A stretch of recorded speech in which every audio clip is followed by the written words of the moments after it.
या सृष्टि सृष्टिरद्य महदि विधिहुदं या हवीर्या च होत्री यद्वे कालचुदित्तविषयगुणा या स्थिता व्याप्य विश्वं या माहु सर्वबीज प्रकृतिया प्राणिनं प्राणवन्तं प्रतीक्षा विप्रबन्नस्तनुभिरवधो വസ്താഭിരഷ്ടാഭിരീശ ദൈവമേ കാത്തുകൊൾകങ്ങ് കൈവിടാതിങ്ങു ഞങ്ങളെ നാവികൻ നീ ഭവാബ്ദിക്കോരാവിവൻ തോണി നിൻപദം. SNDP ഡൽഹി യൂണിയന്റെ ആഭിമുഖ്യത്തിൽ കാൽക്കാരി ശാഖയിൽ വെച്ച് നടക്കുന്ന പ്രതീകാത്മകമായ തീർത്ഥാടനത്തിൻ്റെ സമ്മേളനത്തിൽ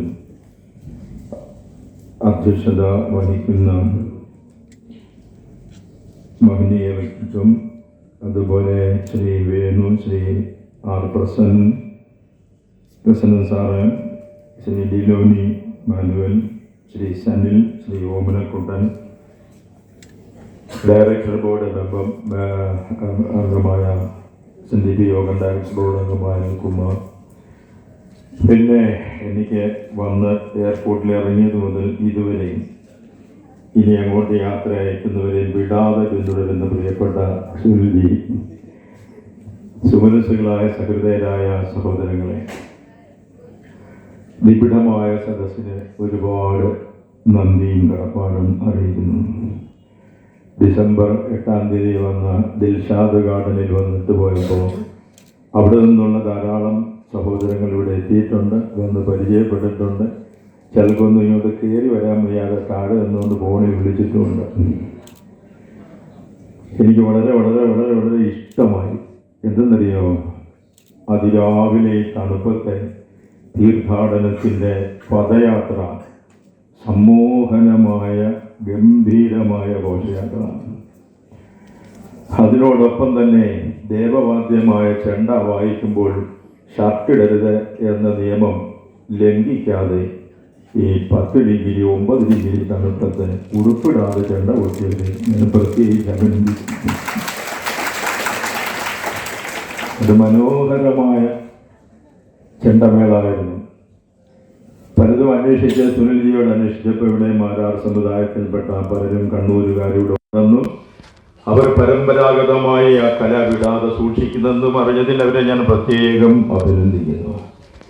ഒരിക്കല് നമ്മുടെ തൃശ്ശൂർ ജില്ലയിലെ കുദ്രോളി ക്ഷേത്രത്തിലൊക്കെ കൊത്രോൾ അങ്ങനെ കണ്ട അതിൻ്റെ പേര് ഞാൻ പറഞ്ഞു, വലിയ പ്രസിദ്ധമായ ഒരു കാവുണ്ട്, കുദ്രോളിക്കാവ് എന്ന് പറഞ്ഞാണ് അതിൻ്റെ പേര്. അവിടെ പേരങ്ങ് മറന്നുപോയി, കുത്രാളിക്കാവിലെ ഉത്സവത്തിൻ്റെ സാംസ്കാരിക സമ്മേളനം അന്നത്തെ പ്രതിപക്ഷ നേതാവായിരുന്ന നമ്മുടെ മുഖ്യമന്ത്രിയായിരുന്ന VK നായനാരാണ് ഉദ്ഘാടനം. എനിക്ക് മുഖ്യപ്രഭാഷണം. അതിഥികളെ സ്വീകരിച്ച് ചെണ്ടമേളത്തോടുകൂടി താമസിച്ചിടത്തു നിന്ന് സ്റ്റേജിലേക്ക് കൊണ്ടുപോകുന്ന സമയത്ത് സംഘാടകരിൽ ആരോ പറഞ്ഞു, ഈ ചെണ്ട കൊട്ടുന്നത് തൃശ്ശൂർ ഭരിച്ചിരുന്ന ശക്തൻ തമ്പുരാന്റെ പാരമ്പര്യത്തിൽപ്പെട്ട രാജപാരമ്പര്യത്തിൽപ്പെട്ടവരാണ് ചെണ്ട കൊട്ടുന്നത്. സ്വതസിദ്ധമായ ശൈലിയിൽ നായനാർ പ്രസംഗം തുടങ്ങുമ്പോൾ കരുണാകരൻ മുഖ്യമന്ത്രിയാണ്. നായനാർ പറഞ്ഞു, കലികാലം എന്നൊന്നുണ്ടെന്ന് എനിക്ക് നേരത്തെ വിശ്വാസമില്ലായിരുന്നു, ഇപ്പോൾ എനിക്ക് വിശ്വാസമായി. കാരണം കലികാലത്തിൽ തലതിരിഞ്ഞ് സംഭവിക്കുന്ന രാജ്യം ഭരിക്കേണ്ടവർ ചെണ്ട കൊട്ടുന്നു, ചെണ്ട കൊട്ടേണ്ടുന്നവർ രാജ്യം ഭരിക്കുന്നു. അപ്പൊ ആ പാരമ്പര്യം അവർ സൂക്ഷിക്കുന്ന നായനാരല്ലേ. അദ്ദേഹം പറഞ്ഞ ആർക്കും ഒരു പരാതിയും ഇല്ല.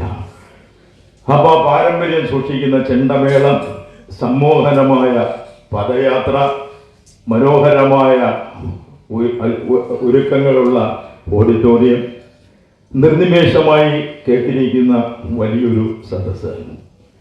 പക്ഷേ ഒരേ ഒരു കുഴപ്പം മാത്രം, സമയം ചുരുക്കമാണ്.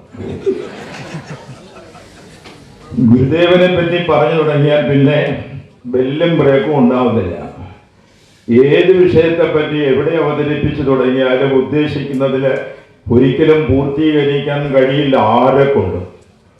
പ്രസന്നൻ സാറെ വളരെ മനോഹരമായി താഴ്ന്ന ശബ്ദത്തിൽ ഒരുപാട് ചിന്തിക്കേണ്ടുന്ന ഗുരുദേവ വിഷയങ്ങൾ അതിമനോഹരമായി അവതരിപ്പിക്കും. സമഗ്രമായ വീക്ഷണത്തിൽ, അതാണ് സമഗ്രമായ വീക്ഷണം, ആ വീക്ഷണത്തിൽ അദ്ദേഹം അവതരിപ്പിച്ചു കഴിഞ്ഞു. അപ്പോ തീർത്ഥാടനം ഒരു മുഖ്യ വിഷയമാണ്. അദ്ദേഹം അവതരിപ്പിച്ച് നിർത്തിയിടത്താണ് ഞാൻ തുടങ്ങാൻ ഉദ്ദേശിച്ചത്. കാര്യം അദ്ദേഹം പറഞ്ഞ് അവസാനിപ്പിച്ചത് പരസ്പരം അറിയാനും അറിയിക്കാനും അല്ല, വാദകോലാഹലങ്ങൾ ഉണ്ടാക്കി ഒന്നു ചേരാനല്ല, അകൽച്ചയുടെ പടവുകൾ സൃഷ്ടിക്കാനാണ് പരിശ്രമിക്കുന്നത്. ഇപ്പോൾ അറിയാനും അറിയിക്കാനും പരിശ്രമിച്ചതാണ് ഗാന്ധിജിയും ഗുരുദേവനും ചെയ്തതെന്ന് അദ്ദേഹം അടിവരയിട്ട് നിർത്തി. ആശയങ്ങളെ അക്രമം കൊണ്ടും അസഭ്യം കൊണ്ടും നേരിടുന്ന ഈ കാലഘട്ടത്തിൽ, ആശയങ്ങളെ അസഭ്യം കൊണ്ടും അക്രമം കൊണ്ടും നേരിടുന്ന ഈ കാലഘട്ടത്തിൽ സമന്വയത്തിന്റെ ദർശനം പഠിപ്പിച്ച വിശ്വഗുരുവിന്റെ ദർശനങ്ങൾക്ക് സമാനതകളില്ല. സഹിഷ്ണുതയോടെ നേരിടാൻ പഠിപ്പിച്ച ആ ദർശനങ്ങൾ പ്രത്യക്ഷമായോ പരോക്ഷമായോ സ്വാധീനിക്കാത്ത ഒരു മലയാളിയും ഇല്ല.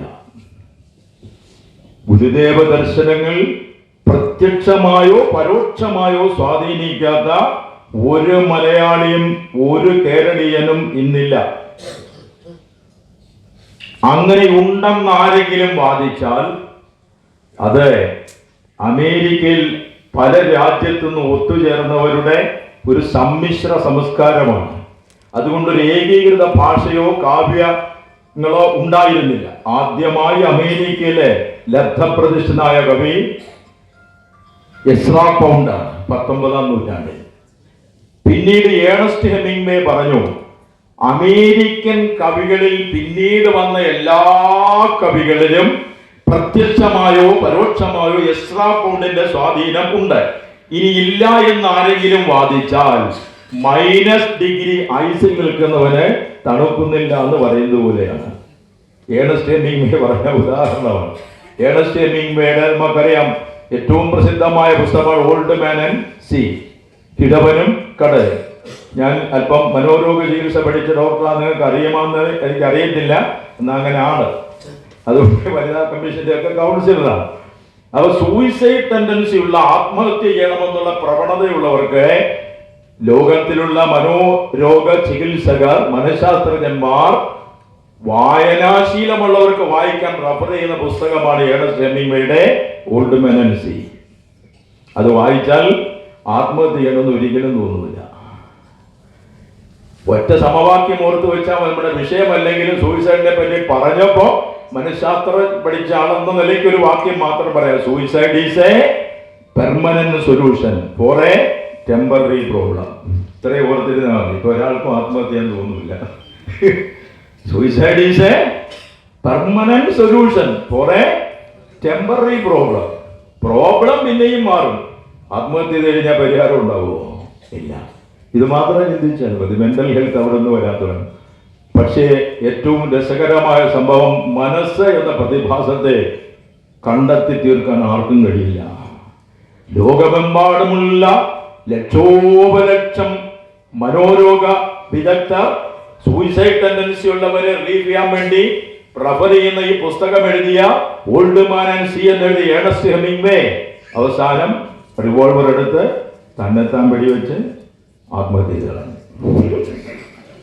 അതാണ് മനസ്സ്. പിടികിട്ടാത്തൊരു സാധനമാണ് ഈ മനസ്സെന്ന് പറയുന്ന സാധനം. അങ്ങനത്തെ നൊബേൽ ജേതാവായ ഏണസ്റ്റ് ഹെമിംഗ്വേ പറഞ്ഞ വാക്യം ഞാനൊന്ന് കടമെടുക്കുകയാണ്. എസ്രാ പൗണ്ട് സ്വാധീനിച്ചിട്ടില്ല എന്നൊരു കവി പറഞ്ഞാൽ -ഡിഗ്രി മഞ്ഞിൽ നിൽക്കുന്നവൻ തണുക്കുന്നില്ല എന്ന് പറഞ്ഞതുപോലെയാണ് ഗുരുദേവന്റെ ദർശനം സ്വാധീനിച്ചിട്ടില്ല എന്നൊരു മലയാളി പറഞ്ഞാൽ അവൻ -ഡിഗ്രി എന്നിട്ട് തണുക്കുന്നില്ല എന്ന് പറയുന്നത് പോലെയാണ്. ഇതിന്റെ വിശദാംശങ്ങൾ പറഞ്ഞു വന്നാൽ ഇവിടെ എങ്ങും നിർത്താൻ പറ്റത്തില്ല. ഏത് തരത്തിലായാലും ഗുരുദേവന്റെ സ്വാധീനത്തിൽ വിദ്യ കൊണ്ട് വിമോചിതരായ 4 മുഖ്യമന്ത്രിമാർ കേരളത്തിലുണ്ടായി. ഈ സമുദായത്തിൽ അവർ വരുത്തിയ പരിഷ്കാരങ്ങൾ ഇപ്പോഴും തുടർന്നുകൊണ്ടിരിക്കുക. സ്വാധീനിച്ചിട്ടില്ലേ? പബ്ലിക് സർവീസ് കമ്മീഷൻ ആദ്യമായി സ്ഥാപിച്ച C. കേശവൻ ഈ സമുദായത്തിന്റെ മുഖ്യമന്ത്രി അയാളാണ്. R. ശങ്കർ തുടങ്ങി പലതും. അതുകൊണ്ട് അത് വർണ്ണിച്ചു തീർക്കാൻ കഴിയാത്ത ഒരു മഹാപ്രതിഭയാണ്, അല്ലെങ്കിൽ ഒരു പ്രതിഭാസമാണ് ഗുരുദേവൻ എന്ന് പറയുന്നതായിരിക്കും ശരി. അറിയും തോറും പഠിക്കും തോറും അകന്നു പോവുക. പക്ഷേ സമയച്ചുരുക്കത്തിന്റെ ഉള്ളിൽ ഒന്ന് അടച്ചൊതുക്കി പറഞ്ഞെങ്കിലേ സംഗതി ശരിയാകുള്ളൂ. അതുകൊണ്ട് തന്നെ ഭാരതീയ ദർശനം പഠിപ്പിച്ച മിതം ച സാരം ച വചോഹി വാഗ്മിത, മിതമായും സാരമായും വളരെ കുറച്ചേ പറയാവൂ. ഒരുപാട് പറഞ്ഞാൽ സമയം അധികരിക്കുമ്പോൾ ഇന്ന് ആകെ കിട്ടുന്ന ഒരു ഞായറാഴ്ചയാണ്, പല തൊഴിൽ ജീവിക്കുന്നവരാണ്. അപ്പോൾ ഒരുമിച്ച് കൂടിയപ്പോഴത്തേക്ക് അതിന്റെ സമയം നമുക്ക് വേസ്റ്റ് ആക്കാനില്ല. പക്ഷെ ഉള്ള സമയത്ത് നമുക്ക് കുറെ അധികം കാര്യങ്ങൾ ചിന്തിച്ചുകൊണ്ട് വേണം പോകാൻ. അതുകൊണ്ട് തന്നെ വാക്കുകൾ വളരെ ശ്രദ്ധിച്ചും സൂക്ഷിച്ചും ഒതുക്കിയും സംസാരിക്കാം. ഒരുപാട് പരത്തി പറയുന്നതിന് ഗുരുദേവൻ മനോഹരമായി പരിഹസിച്ചൊരു സംഭവമുണ്ട്. ശിവഗിരി കുന്നുകളിൽ അവിടെ സമാധിയുടെ പിറകുവശത്ത് കുറേ കശുമാവിന്റെ തോട്ടമുണ്ട്. അവിടെ ഇങ്ങനെ ഗുരുദേവനും സന്യാസ ശിഷ്യന്മാരും കൂടെ സഞ്ചരിക്കുമ്പോൾ ഒരു കശുമാവ് പൂത്തൊലഞ്ഞു നിൽക്കുന്നു. കൂടെ നിന്നൊരു സന്യാസ ശിഷ്യൻ പറഞ്ഞു, ഗുരുദേവ, ഈ കശുമാവ് എല്ലാ വർഷവും ധാരാളം പൂക്കാറുണ്ട്, പക്ഷെ ഫലങ്ങൾ ഉണ്ടാകാറില്ല, കശുണ്ടി പിടിക്കാറില്ല. ഉടനെ ഗുരുദേവന്റെ പെട്ടെന്നുള്ളൊരു കമന്റ് തന്റെ ശിഷ്യനായ ഒരു സന്യാസി, പേരെനിക്കറിയാം, ഞാൻ പറയുന്നില്ല, ആ സന്യാസിയുടെ പേര് പറഞ്ഞു, അദ്ദേഹത്തിന്റെ പ്രസംഗം പോലെ അല്ലേ, അതിനകത്തുണ്ട് സർവ്വതും. ആ ശിഷ്യനല്ല, പിൽക്കാലത്ത് ലോകം എത്ര കാലം നിലനിൽക്കുമോ അന്ന് വരെയും പ്രഭാഷണം നടത്തുന്ന എല്ലാവർക്കുമുള്ള സന്ദേശം ഗുരുദേവന്റെ ആ ഒറ്റ ഡയലോഗിലുണ്ട്: വെറുതെ പൂത്താൽ പോരാ, കായ്കൾ ഉണ്ടാക്കണം. അതാണ് ഗുരുദേവൻ ഉദ്ദേശിച്ചത്, അല്ലേ? അതുകൊണ്ട് ആശയങ്ങളുടെ വിധാനത്തിൽ ചിന്തയുടെ ഗോപുരം തീർക്കലായിരിക്കണം ഒരു പ്രഭാഷകന്റെ ശരിയായ കർത്തവ്യം. അതിനകത്ത് മുള്ളുകളും മുഴക്കങ്ങളും ഉണ്ടാകണം. എഴുന്നേറ്റ് പോകുമ്പോൾ there must be scratching messages, ഉള്ളിൽ തട്ടുന്ന മാന്തിപ്പറിക്കുന്ന സന്ദേശം ഉണ്ടാകണം. വെറുതെ ഉപരിപ്ലവമായി ഗുരുദേവൻ പറഞ്ഞതുപോലെ കശുമാവ് പൂത്തതുപോലെ പൂത്താൽ പോരാ, കായ്കൾ ഉണ്ടാകണം. ആ കായ്കൾ പിന്നെ പ്രയോജനം ചെയ്യണം. പറഞ്ഞു തീർക്കാനോ കണ്ടു തീർക്കാനോ കഴിയാത്ത ഒരു പ്രതിഭാസമാണ് ഗുരുദേവൻ. ഇത് ഒറ്റയടിക്ക് SNDP-ക്കാരുടെ ഒരു യോഗമായതുകൊണ്ട് അങ്ങനെ പറയുന്നതല്ല. ഞാൻ ഒരിക്കലും ഗുരുദേവനെ പറ്റി പ്രഭാഷണം നടത്താൻ വേണ്ടി പഠിച്ചതുമല്ല. അന്വേഷിച്ച് കണ്ടെത്തി ഉൾക്കൊണ്ട് 16 വയസ്സ് മുതൽ നടത്തുന്ന ഒരു നിരന്തരമായ സപര്യയാണ് ഗുരുദേവ പഠനം. ഇപ്പോഴും പഠിച്ചുകൊണ്ടേ ഇരിക്കുക. ജന്മം മുഴുവൻ പഠിച്ചാലും ജന്മം മുഴുവൻ പ്രഭാഷണം നടത്തിയാലും അടിയന്റെ കർത്തവ്യവും നന്ദിയും തീരില്ല എന്ന് ഞാൻ വിശ്വസിക്കുന്നു. അതിന് കാര്യം വേറെ ഉണ്ട്. 16 വയസ്സ് മുതൽ പഠിക്കുന്നതിന്റെ സാഹചര്യമുണ്ട്. സന്ദർഭം കിട്ടിയാൽ പറയാം. ഇത്തിരി സെന്റിമെന്റലാണ് ആ വിഷയം പറഞ്ഞു വന്ന എന്റെ കൺട്രോൾ ഉള്ളതുകൊണ്ട് ഞാൻ ആ വിഷയം അധികം എവിടെയും പറയാറില്ല. എങ്ങനെയാണ് ഇത് പഠിക്കാൻ തുടങ്ങിയെന്നൊരു സംഭവമുണ്ട്. സമയം കിട്ടിയാൽ പറയാം, ഇല്ലെങ്കിൽ ഞാനിത് വിട്ടുകളയും. അന്നു മുതൽ പഠിക്കുകയാണ്. ആരാണ് ശ്രീനാരായണൻ എന്ന് പ്രീ ഡിഗ്രിയുടെ ഫസ്റ്റ് ഇയർ ഒരു ക്ലാസ്സിൽ വെച്ചെന്റെ ചോദ്യമായിരുന്നു. ആ ചോദ്യം ഇന്നും തുടരുകയാണ്. എത്ര പ്രായം വരെ ജീവിച്ചാലും പഠിച്ചാലും അവസാനിക്കില്ല. ബാഹ്യമായി നോക്കുമ്പോൾ നമുക്ക് നിസ്സാരമെന്ന് തോന്നാം. ശാന്തസമുദ്രം കാണുന്നത് പോലെ നമ്മളിൽ പലരും വിദേശത്ത് പോയിട്ടുണ്ടാകും. ശാന്തസമുദ്രം കണ്ടു കാണും. അറബിക്കടൽ ഇളകി മറിയും, ബംഗാൾ ഉൾക്കടൽ ഇളകി മറിയും, ഇന്ത്യൻ മഹാസമുദ്രം ഇളകി മറിയും. ശാന്തസമുദ്രം ശാന്തമാണ്. നമുക്ക് തോന്നും ഇത് അറബിക്കടലിനേക്കാൾ ആഴം കുറവാന്ന് തോന്നും, അല്ലേ? പച്ച മലയാളത്തിൽ പറഞ്ഞാൽ നൂലിട്ടാൽ അടിയിലെത്താത്ത സാധനമാണ് ശാന്തസമുദ്രം. അതിന് വലിയ ഇളക്കമില്ല. പുറമേ കാണുമ്പോ ശാന്തമെന്ന് തോന്നാം. ആഴത്തിലേക്ക് ഇറങ്ങിച്ചെന്നാൽ എത്തും പിടിയും കിട്ടൂല. വിശ്വഗുരുവും അത് തന്നെയാണ്. R. പ്രസന്നൻ സാർ ഇപ്പൊ ഇവിടെ പറഞ്ഞ ഒരൊറ്റ സംഗതി പോലെ ഗാന്ധിജിയെ ഗുരുദേവൻ സ്വാധീനിച്ചു എന്ന് മറ്റാരെങ്കിലും പ്രസംഗിച്ച് കേട്ടിട്ടുണ്ടോ? ഉണ്ടോ? ഞാൻ പ്രസംഗിച്ചിട്ടുണ്ട്. ഇപ്പൊ പിന്നെ ഞാൻ കേൾക്കുന്ന പ്രസന്നൻ സാർ പറയുമ്പോഴാണ്. ഗാന്ധിജിയെ മാത്രമല്ല, ടാഗോറിനെ സ്വാധീനിച്ചില്ലേ? ടാഗോറിനെ സ്വാധീനിച്ചെന്ന് ടാഗോർ തന്നെ സ്വന്തം കൈപ്പടയിൽ എഴുതി വെച്ചത് ഇപ്പോഴും ശിവഗിരിയിലുണ്ട്. വിസിറ്റേഴ്സ് ഡയറി 922 നവംബർ 15 ഡയറിയിൽ എഴുതിയത് അവിടെ ഇരിപ്പുണ്ട്. ഞാൻ കണ്ടിട്ടുണ്ട്. കയ്യാൽ അത് കണ്ടെടുക്കാൻ പോയി ഒത്തിരി സംഭവങ്ങളുണ്ട്. എവിടെയോ കൂമ്പാരത്തിൽ കിടന്ന് സ്വാമി ശാശ്വതികാനന്ദയെ പോയി കണ്ടുപിടിച്ച് ഇങ്ങനെ ഒന്നുണ്ടല്ലോ എന്ന് പറയും തപ്പി തെരഞ്ഞു പിടിച്ചതിനൊക്കെ ഒത്തിരി ഇപ്പൊ എല്ലാം അടുക്കി വെച്ചിട്ടുണ്ട്. എല്ലാ വർഷക്രമം അടുക്കി വെച്ചിട്ടുണ്ട്. അടിയൻ 2 മാസം എന്റെ പിറകെ നടന്നതല്ല അടുക്കി വയ്ക്കാൻ. ഇതൊന്ന് കണ്ടുപിടിക്കാൻ എവിടെയോ കിടക്കായിരുന്നു. കോടികൾക്കിടയിൽ മാറാതെ പിടിച്ചാണ് സ്വാമി ശാശ്വതികാനന്ദയോട് ചോദിച്ച അദ്ദേഹം ഒരുപാട് പരിശ്രമിച്ച അനുവാദം നിന്ന് വാരി കൂട്ടിയിട്ട് വിസിറ്റേഴ്സ് ഡയറി തെരഞ്ഞ് അന്നത്തെ ശാശ്വതീകാനന്ദ സ്വാമിയുടെ സന്യാസി ശിഷ്യന്മാരായ 6-7 പേരെ കൂടെ തന്നെ തെരഞ്ഞു കണ്ടുപിടിക്കാൻ 922 ഡയറി കണ്ടുപിടിക്കാൻ. ആ ശിഷ്യന്മാരപ്പോ ഒക്കെ ഇപ്പോ വലിയ വലിയ സ്വാമിമാരാണ്. അവരെല്ലാം എന്നോട് വളരെ സ്നേഹം കാണിക്കാറുണ്ട്. കണ്ടെത്തിയത് ടാഗോർ എഴുതി വെച്ചിട്ടുണ്ട്. അതൊന്നും ഞാനിപ്പോ അങ്ങോട്ട് തുറക്കുന്നില്ല. അധ്യായമൊക്കെ തുറന്നാൽ പിന്നെ ടാഗോറിന്റെ ലേഖനത്തിലേക്ക് എല്ലാം പോകും. തീർത്ഥാടനം അതിൽ മുങ്ങിപ്പോകും. അതുകൊണ്ട് തീർത്ഥാടനത്തിലേക്ക് തന്നെ നമുക്ക് തിരിച്ചു വരാം. അതാണ്, എല്ലാ കാര്യത്തിലും ഗുരുദേവൻ വ്യത്യസ്തനാണ്. അത്ഭുതാതരങ്ങളോടുകൂടി അല്ലാതെ കണ്ടു നിൽക്കാൻ പറ്റാത്ത വ്യത്യസ്തനായ ഒരു മഹായോഗി. എത്രമാത്രം ഗുരുദേവൻ ആത്മീയവാദിയായിരുന്നു, അത്രമാത്രം ഭൗതികവാദിയുമായിരുന്നു. അങ്ങനെ ഒരു ഋഷിയെ ഭാരതത്തിലുള്ളൂ, അതാണ് ശ്രീനാരായണ ഗുരുദേവൻ. മറ്റാർക്കും അങ്ങനെ.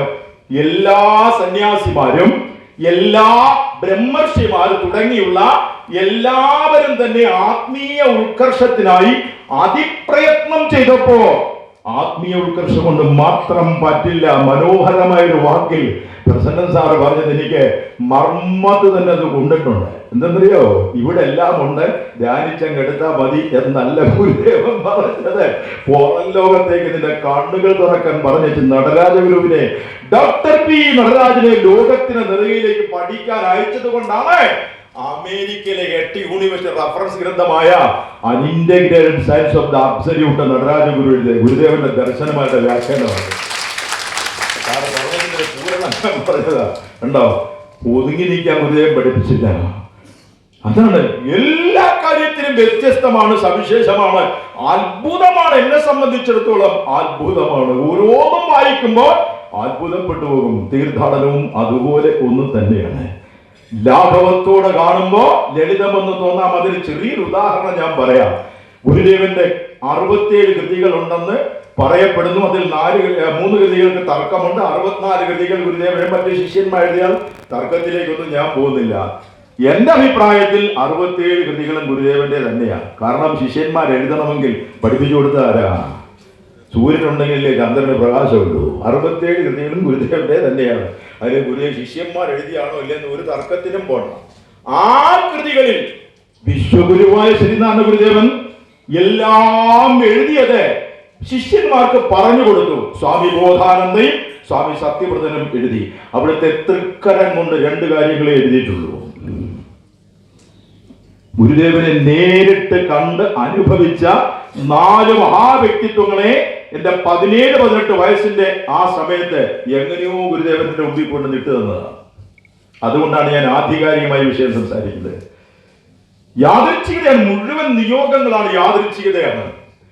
4 പേർ ഗുരുദേവനെ നേരിട്ട് കണ്ട, ഗുരുദേവനെ ശുശ്രൂഷിച്ച, ഗുരുദേവന്റെ ശിഷ്യനായ 4 പേരെ നേരിട്ട് കാണാനും അടുക്കാനും ഒരുപാട് കാര്യങ്ങൾ മനസ്സിലാക്കാനും കഴിഞ്ഞു. അതിലാദ്യമായി അതിനുള്ള ഭാഗ്യം വന്നത് ഗീതാജ്ഞാന യജ്ഞം തിരുവനന്തപുരത്ത് സ്വാമി ചിന്മയാനന്ദജി ആദ്യമായി നടത്തി. പൂതംപള്ളി ബാലമേനോൻ ഹിമാലയത്തിലേക്ക് പോയത് സന്യാസിമാരെ സ്വാതന്ത്ര്യ സമരത്തിലേക്ക് ക്ഷണിച്ചുകൊണ്ട് വരാൻ വേണ്ടിയാണ്. അവസാനം തപോവന സ്വാമിയെ കണ്ടതും അങ്ങനെ. ഹെറാൾഡ് പത്രത്തിന്റെ ലേഖകനായിരുന്ന MA ലിറ്ററേച്ചർ, MA ജേർണലിസം, അന്ന് BA പോലും വലിയ കാര്യമാണ് നമ്മുടെ നാട്ടിൽ. പേരിന്റെ പുറകെ BA ഡിഗ്രി എഴുതി വെക്കാൻ, സുകുമാരപിള്ള BA എന്ന് എഴുതി വെക്കുവാൻ. MA MA കാരനായ പൂതംപള്ളി ബാലമേനോൻ ചാട്ടമ്പിയും അക്രമിയുമായിരുന്നു. പഴയ എറണാകുളം പോലീസ് സ്റ്റേഷനിലെ കേടി ലിസ്റ്റിലുണ്ടായിരുന്ന ആളാ. ടൈഗർ എന്നാണ് നാട്ടുകാർ വിളിച്ചിരുന്നത്. അതാണ് സ്വാമി ചിന്മയാനന്ദനായിട്ട് ഇറങ്ങി വന്നത്. അദ്ദേഹത്തിന്റെ ആദ്യത്തെ ഗീതാജ്ഞാന യജ്ഞം തിരുവനന്തപുരത്ത് നടക്കുക. യാദൃച്ഛികമായ വഴിയിലൂടെ പോയപ്പോ ഇംഗ്ലീഷ് കേട്ടോണ്ട് കേൾക്കാൻ കയറിയത് കേട്ടോ. ഇംഗ്ലീഷ് എന്നാ English, contemplation, retardation, effulgent of divine glory എന്ന് പറഞ്ഞ് അടിച്ച് തകർക്കുന്ന ഇംഗ്ലീഷ് കേട്ടോണ്ട് കയറി. അങ്ങനെ ഗീതാജ്ഞാന യജ്ഞം കേട്ടു. അവിടെ നിന്ന് സംസ്കൃതം പഠിക്കാൻ താല്പര്യം വന്നു. അവിടുന്ന് നേരെ റഫർ ചെയ്യുന്ന ശിഷ്യൻ സ്വാമി ചിന്മയാനന്ദജി സംസ്കൃതം പഠിക്കാൻ സാധുവായി എനിക്ക് റഫർ ചെയ്യുന്ന ഗുരുവാണ് ബാലരാമപണിക്കർ സാറ്.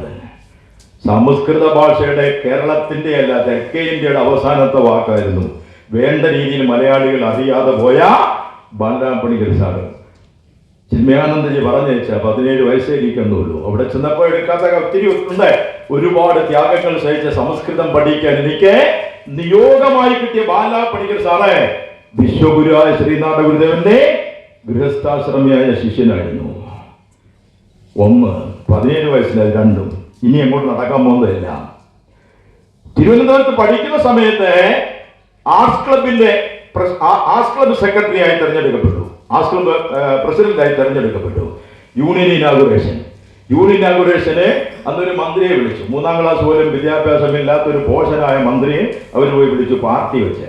അപ്പൊ ഞാൻ പറഞ്ഞു, ആർട്സ് ക്ലബ് ഇനാഗുറേഷൻ ഈ മന്ത്രിയെ വിളിച്ചാൽ ഞാൻ ഭയങ്കരമായിട്ട് പ്രശ്നം ഉണ്ടാക്കുന്നത്, കാരണം അയാൾക്ക് വിവരമില്ല.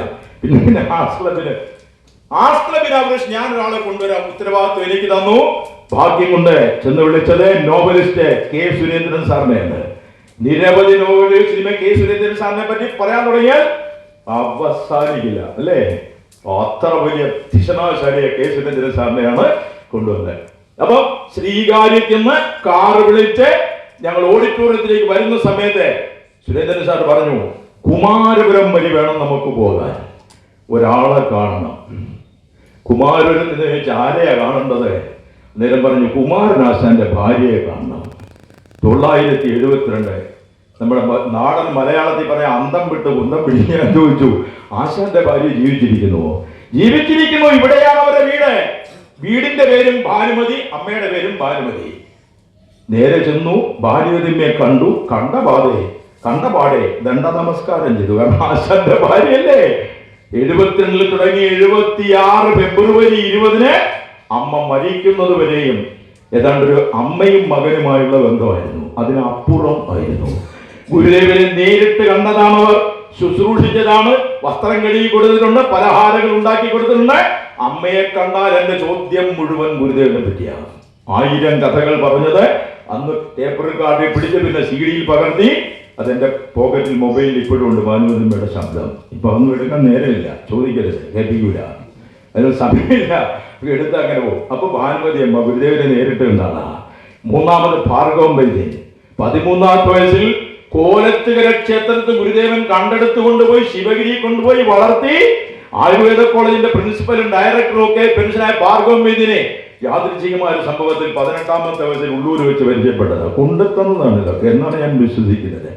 4ാമത് ചന്ദ്രിക സോപ്പിന്റെ സ്ഥാപകനായ CR കേശവൻ വൈദ്യൻ, അദ്ദേഹത്തിന്റെ ഇളയ മകൻ മഹിപാൽ എന്റെ ജൂനിയറായിട്ട് പഠിച്ചിട്ട് ഞങ്ങളുടെ ഹോസ്റ്റലിലായിരുന്നു. മകനെ കാണാൻ അച്ഛൻ വന്നാൽ എന്റെ ചോദ്യം മുഴുവൻ ഗുരുദേവൻ. ഇങ്ങനെ 4 പേർ ഗുരുദേവനെ നേരിൽ കണ്ടവരുമായി അടുത്തിടപഴകാനുള്ള മഹാഭാഗ്യം ലഭിച്ചപ്പോൾ അവർ പറഞ്ഞ പലതുമാണ് ഞാൻ നിങ്ങളുടെ മുമ്പിൽ അവതരിപ്പിക്കുന്നത്. ഗുരുദേവൻ കൈകൊണ്ടെഴുതിയത് 2 കാര്യങ്ങളേ ഉള്ളൂ. ബാലരാമപണിക്കർ സാർ പഠിപ്പിച്ചിരുന്നത്. ഒന്ന്, അരുവിപ്പുറം പ്രതിഷ്ഠ കഴിഞ്ഞ് അതിന്റെ ഭിത്തിയിൽ എഴുതി വെച്ച ആ വാക്യം, അവിടുത്തെ തൃക്കരം കൊണ്ടെഴുതിയ ജാതിഭേദം മതദ്വേഷം ഏതുമില്ലാതെ സർവരും സോദരത്വേന വാഴുന്ന മാതൃകാസ്ഥാനമാണെന്ന് ഗുരുദേവൻ കൈകൊണ്ടെഴുതിയ. 2ാമത് ഗുരുദേവൻ കൈകൊണ്ടെഴുതിയാണ് R പ്രസന്നൻ സാർ പറഞ്ഞത്, വാദിക്കാനും ജയിക്കാനുമല്ല, അറിയാനും അറിയിക്കാനും. അത് ബാലരാമപണിക്കർ സാർ നോക്കി നിൽക്കുമ്പോഴാണ് ഗുരുദേവൻ ഇത് എഴുതുന്നത്. വെള്ള തുണിയുടെ ബാക്കിയുണ്ട് എനിക്കറിയത്തില്ല.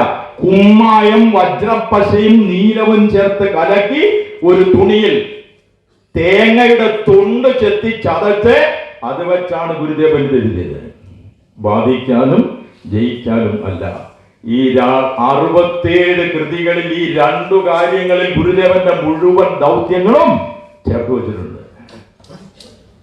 ജാതിഭേദം മതദ്വേഷം.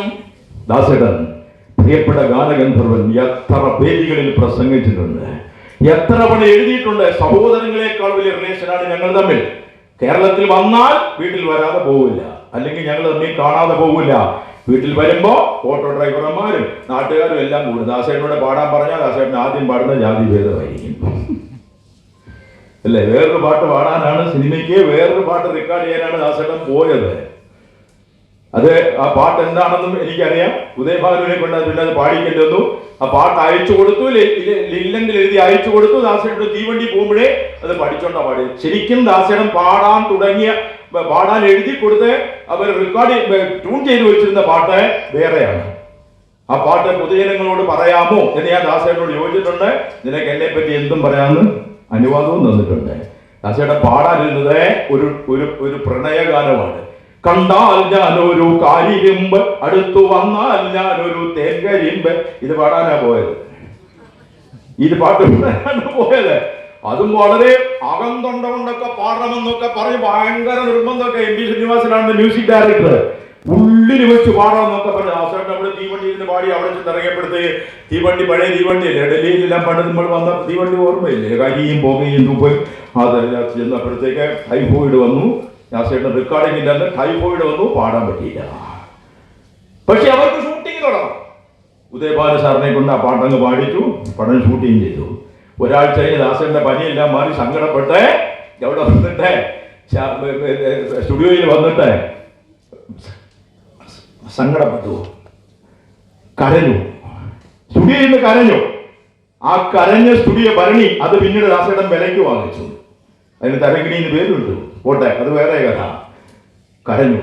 കരഞ്ഞിട്ട് പോകാൻ വണ്ടിക്കൂലി പോലും കടം മേടിച്ചുകൊണ്ട് വന്നതാ. കരയുന്ന സമയത്ത് അഭയദേവ് കണ്ടു. കണ്ടിട്ട് പറഞ്ഞു, അഗസ്റ്റിൻ ജോസഫിന്റെ മകൻ സ്റ്റുഡിയോയിൽ നിന്ന് കരഞ്ഞിട്ട് പോകുന്നത് എനിക്ക് വിഷമമാണ്. ഞാൻ എം പി ശ്രീനിവാസൻ സാറിനോട് ഒരിക്കൽ കൂടെ ചോദിച്ചു നോക്കട്ടെ. എം പി ശ്രീനിവാസൻ സാറിനോട് ഒരിക്കൽ ചോദിച്ചു, എന്തെങ്കിലും പാടാൻ, ഒരു വരിയെങ്കിലും പാടാൻ അവസരം. അങ്ങനെ പോയി ചോദിച്ചപ്പോഴാണ് പറഞ്ഞത്, കാൽപ്പാടുകൾ എന്ന സിനിമയിൽ ഒരു 4 വരി കവിത പാടാമോ എന്ന് ചോദിച്ചത്. ദാസേട്ടൻ പറഞ്ഞു, 1 വരി ആയാലും പാടാം, ഞാൻ അതിനാ വന്നത്. അങ്ങനെ 4 വരി കവിത ദാസേട്ടനെ പാടാൻ കിട്ടി. ജാതിഭേദം മതദ്വേഷം ഏതുമില്ലാതെ സർവരും സോദരത്വേന വാഴുന്ന മാതൃകാസ്ഥാനമാണിത്. ദാസേട്ടൻ പറയും, എൻ്റെ ജീവിതത്തെ മാറ്റിമറിച്ചതാ പാടാ. അപ്പൊ ഞാൻ പറയും, ടൈഫോയിഡ് ദാസേട്ടന് വന്നതല്ല, ദാസേട്ടന് പനി വന്നതല്ല, പണി തന്നതാണ്. ആരാ തന്നത്? ആരാ തന്നത്? ഗുരുദേവൻ. ആ പനി തന്നില്ലായിരുന്നെങ്കിൽ ഇവിടെ കണ്ടാൽ ഞാനൊരു കാരിരുമ്പും പാടി വെച്ച് അഗസ്റ്റിൻ ജോസഫിന്റെ മുന്നിൽ എറണാകുളത്ത് വന്നത് വിജയണ്ടേനെ ഞാൻ പറഞ്ഞു. ഇതേ വാക്യമാണ് ഞാൻ പറയുന്നത്. ടൈഫോയിഡ് തന്നതാ ദാസേട്ടാ. ആ ടൈഫോയിഡ് വന്നത് കൊണ്ടാണ് ജാതിഭേദം ആദ്യമായി മലയാള സിനിമയ്ക്ക് പാടാൻ പറ്റിയത്. ആ വരികൾക്കുള്ളിൽ ഗുരുദേവൻ കെട്ടിവെച്ചിരിക്കുന്ന കുറെ രഹസ്യങ്ങളുണ്ട്. ബാഹ്യമായി കേൾക്കുമ്പോൾ ഒന്നുമില്ല. ജാതിഭേദം മതദ്വേഷം ഏതുമില്ലാതെ സർവരും സോദരത്വേന വാഴുന്ന മാതൃകാസ്ഥാനമാമത്. Very easy. 2 വാക്ക് അടർത്തിയെടുത്ത് ഇത്തിരി പറയാം. ജാതിഭേദം മാത്രം 2-2.5 മണിക്കൂർ സംസാരിക്കുന്ന ഒരു സബ്ജക്റ്റാണ്. സംസ്കൃത ഭാഷയിൽ ഗുരുദേവൻ ഉണ്ടായിരുന്ന അപാരമായ നിൽപ്പത്തി, അതിന്റെ അളവ് എത്രയാണെന്ന് പറയാൻ പറ്റില്ല. ആ ഭാഷ കൊണ്ട് ഈ ജാതിഭേദം എന്നുള്ളതല്ല, എല്ലാ ഗുരുദേവന്റെ കാവ്യങ്ങളിലും സംസ്കൃത ഭാഷയുടെ ചില നിഗൂഹനം ചെയ്ത ബന്ധനങ്ങൾ ഉണ്ട്. ഭാഷ നന്നായി കൈകാര്യം ചെയ്യാൻ കഴിയുന്നവർക്ക് അത് കണ്ടുപിടിക്കാൻ കുറച്ചെങ്കിലും കഴിയും. അതിൽ 2 ചെറിയ കാര്യങ്ങൾ പറയാം. ചെറുതല്ല, വളരെ വലുതാണ്. ജാതിഭേദം എന്തുകൊണ്ട് തുടങ്ങി, മതദ്വേഷം രണ്ടാമത് പറയുന്നത് എന്ത്, ഇതൊന്നും ഞാൻ എടുക്കുന്നില്ല. ഒറ്റ പ്രയോഗം, സോദരത്വേന വാഴുന്ന. ഈ വാക്കിന്റെ അർത്ഥം എന്താ? സോദരത്വേന വാഴുന്ന. ഇവിടെ സംസാരിക്കാൻ വലിയ സന്തോഷം എന്നറിയാം. ഇവിടെ എന്നല്ല, കേരളം വിട്ടുള്ള സംസ്ഥാനങ്ങളിൽ വിദേശം. കഴിഞ്ഞ വർഷം കുവൈറ്റിലായിരുന്നു പോലെ പ്രതീകാത്മകമായ തീർത്ഥാടനം. അവരെന്ത് ചെയ്തു, ഡിസംബർ 30-ാം തീയതി എങ്ങാണ്ട് ആദ്യം വെച്ചു. ഞാൻ പോകാൻ എല്ലാം തയ്യാറായി. എനിക്ക് ശിവഗിരിയിൽ പ്രസംഗിക്കാനുള്ള അവസരം നഷ്ടപ്പെട്ടു. എല്ലാം തയ്യാറായിരുന്നപ്പോഴാണ് കുവൈറ്റ് അമീർ അങ്ങ് മരിച്ചു. മരിച്ചപ്പോഴത്തേക്ക് എനിക്ക് പോകാൻ കഴിഞ്ഞില്ല. അതുകൊണ്ട് എനിക്ക് ശിവഗിരി പ്രസംഗിക്കാൻ പറ്റി. അത് കഴിഞ്ഞ് കുവൈറ്റിലെ അമീർ മരിച്ച കുവൈറ്റ് കുവൈറ്റ് സാരഥി അടുത്ത ഒരു ഡേറ്റ് എടുത്തു. ആ ഡേറ്റിലാണ് കഴിഞ്ഞ പ്രാവശ്യത്തേക്ക് സുനിൽജി എന്നെ വിളിക്കുന്നത് ഇവിടെ വരാൻ. എന്റെ നിയോഗം കുവൈറ്റിൽ പോകാനാണ്. അവിടെ പോയി. അവിടെ തീർത്ഥാടനം, പ്രതീകാത്മക തീർത്ഥാടനം. ഈ കൊല്ലം വരാനാണ് നിയോഗം. വന്നേ പറ്റൂ. അപ്പോൾ എത്തും. അതാണ്. വിദേശങ്ങളിൽ പോയാൽ, കേരളം വിട്ടുള്ള സംസ്ഥാനങ്ങളിൽ ഇതുപോലുള്ള ഭോപ്പാലിലായാലും ശരി, പൂനെയിലായാലും ശരി, ഇതുപോലെ ഗുരുദേവ പ്രഭാഷണം. എന്റെ സന്ദേശം എന്താണെന്നറിയാമോ? കേരളം മുഴുവൻ ഇവിടെ ഉണ്ട്. കാസർഗോഡ് മുതൽ പാറശാല വരെയുള്ള വിവിധ ജില്ലകളിലെ ജനങ്ങൾ ഒന്നിച്ചിരിക്കുന്ന കേരളത്തിനൊരു പരിച്ഛേദമാണിത്. എന്താണ്? അതുകൊണ്ട് എല്ലാവരോടും സംസാരിക്കാൻ സന്തോഷമാണ്. ഇവിടെ ജാതിഭേദ സോദരത്വേന വാഴുന്ന എന്ന വരിയുടെ ആശയം എന്തെന്ന് ചോദിച്ചാൽ, തെറ്റിപ്പോകുമെന്ന് ഭയന്നാ നിങ്ങൾ മിണ്ടാതിരിക്കുമെന്ന് എനിക്കറിയാം. മലയാളികൾ എവിടെയുണ്ടോ അവരോടെല്ലാം ചോദിച്ച് അവർ ഒറ്റ മറുപടി പറയൂ, സഹോദരങ്ങളെ പോലെ ജീവിക്കുന്ന എന്നേ എല്ലാവരും പറയൂ. ആശയം ശരിയാണ്, ആശയം ശരിയാ. സംസ്കൃത ഭാഷയുടെ പാരംഗതനായ വിശ്വഗുരുവിന്റെ വരികളിൽ സംസ്കൃത ഭാഷയുടെ നിഗൂഹനം ചെയ്തൊരു നിബന്ധനം അതിന്റെ ഉള്ളിൽ വെച്ചിട്ടുണ്ട്. പെട്ടെന്ന് കിട്ടൂല, ഇത്തിരി ചിന്തിച്ചാൽ മനസ്സിലാകും. സോദരത്വേന എന്ന വാക്കിനെ സംസ്കൃത വ്യാകരണം അനുസരിച്ച് ഒന്ന് വ്യവച്ഛേദിക്കണം. തൂഹു ഏന എഴുതുമ്പോൾ ചേർത്തെഴുതുമ്പോൾ ത്വേന, തൂഹു ഏന ചേർത്തെഴുതുമ്പോൾ ത്വേന. തുഹു എന്ന് പറഞ്ഞതിന്റെ അർത്ഥം എന്താ? ഭഗവത്ഗീതയിലേക്ക് പോകണം. ഭഗവാൻ അർജുനനോട് പറയുന്നു, സന്യാസസ്തുഹു, സന്യാസസ്തു മഹാഭാഗോ ദുഃഖമാപ്തും അയോഗത യോഗമുക്തോ മുനിർബ്രഹ്മ നചിരേണ അധിഗച്ഛതി. അതിനകത്ത് സന്യാസസ്തുഹു, സന്യാസമാകുന്നത്. തുഹു എന്ന് സംസ്കൃതത്തിൽ പറഞ്ഞാൽ ആകുന്നത്. സോദരാതുഹു, സഹോദരങ്ങളാകുന്നതായി തീരണം എന്ന് പറഞ്ഞാൽ ഒരുപാട് വ്യാകരണമൊന്നും പറയാവുന്ന സമയമല്ല, ഉച്ചഭക്ഷണത്തിന്റെ സമയം അടുത്തു വരുന്നു. അതുകൊണ്ട് വ്യാകരണം പറഞ്ഞ് ഞാൻ ദീർഘിപ്പിക്കുന്നില്ല. ആശയം ഇങ്ങനെയാണ്, സഹോദരങ്ങളെ പോലെ അല്ല. തുഹു ഏന എന്ന് പറഞ്ഞാൽ സഹോദരങ്ങളായി തന്നെ നിങ്ങൾ ഇവിടെ വരണം. വ്യത്യാസം മനസ്സിലായോ? പോലെ ആകുന്നതും ആയിത്തീരുന്നതും വ്യത്യാസമല്ലേ? വ്യത്യാസമല്ലേ? മമ്മൂട്ടിക്ക് ഒരു സർജനെ പോലെ അഭിനയിക്കാം. സർജൻ ആവാൻ പറ്റുമോ? ഒരു ഇഞ്ചക്ഷൻ എടുക്കാളെ കൊണ്ട് പറ്റുമോ? പോലെ ആകാം. മോഹൻലാലിനെ IPS ഓഫീസറെ പോലെ അഭിനയിക്കാം. IPS കാരനാകാൻ പറ്റുമോ? ഇല്ല. ദിലീപിന് കൂനനെ പോലെ കുഞ്ഞിക്കൂനൻ, കൂനനെ പോലെ ആകാം അല്ലേ? അയാൾക്ക് ഊനുണ്ടോ? സ്വഭാവത്തിൽ ചില കൂനൊക്കെ വന്നിട്ടുണ്ട്, ശരീരത്തിൽ വലിയ കൂനൊന്നുമില്ല കേട്ടോ. അയാൾക്ക് യഥാർത്ഥത്തിൽ കൂനുണ്ടോ? പക്ഷെ കുഞ്ഞിക്കൂനെ കണ്ടാൽ തോന്നുന്നു അയാൾ ശരിക്കും കൂനാകും. പോലെയാകാൻ ആർക്കും എളുപ്പമാണ്. മലയാളത്തിൽ നമുക്ക് ഉപമയുടെ ലക്ഷണം പഠിപ്പിച്ചു. ഒന്നിനോടൊന്ന് സാദൃശ്യം ചെന്നാൽ ഉപമയാണത്. മന്നവേന്ദ്ര വിളങ്ങുന്നു ചന്ദ്രനെ പോലെ നിൻമുഖം. ചന്ദ്രന്റെ രൂപത്തിലാവോ? പോലെ ആകുള്ളൂ. അത് ഉപമയാണ്. സഹോദരങ്ങളെ പോലെ എന്നാൽ ഉപമയാണ്. ഗുരുദേവൻ പറയും സഹോദരങ്ങളെ പോലെ വരാനല്ല, സഹോദരങ്ങളായി തന്നെ ജീവിച്ചാ പോരാ. പിന്നെന്ത് വേണം?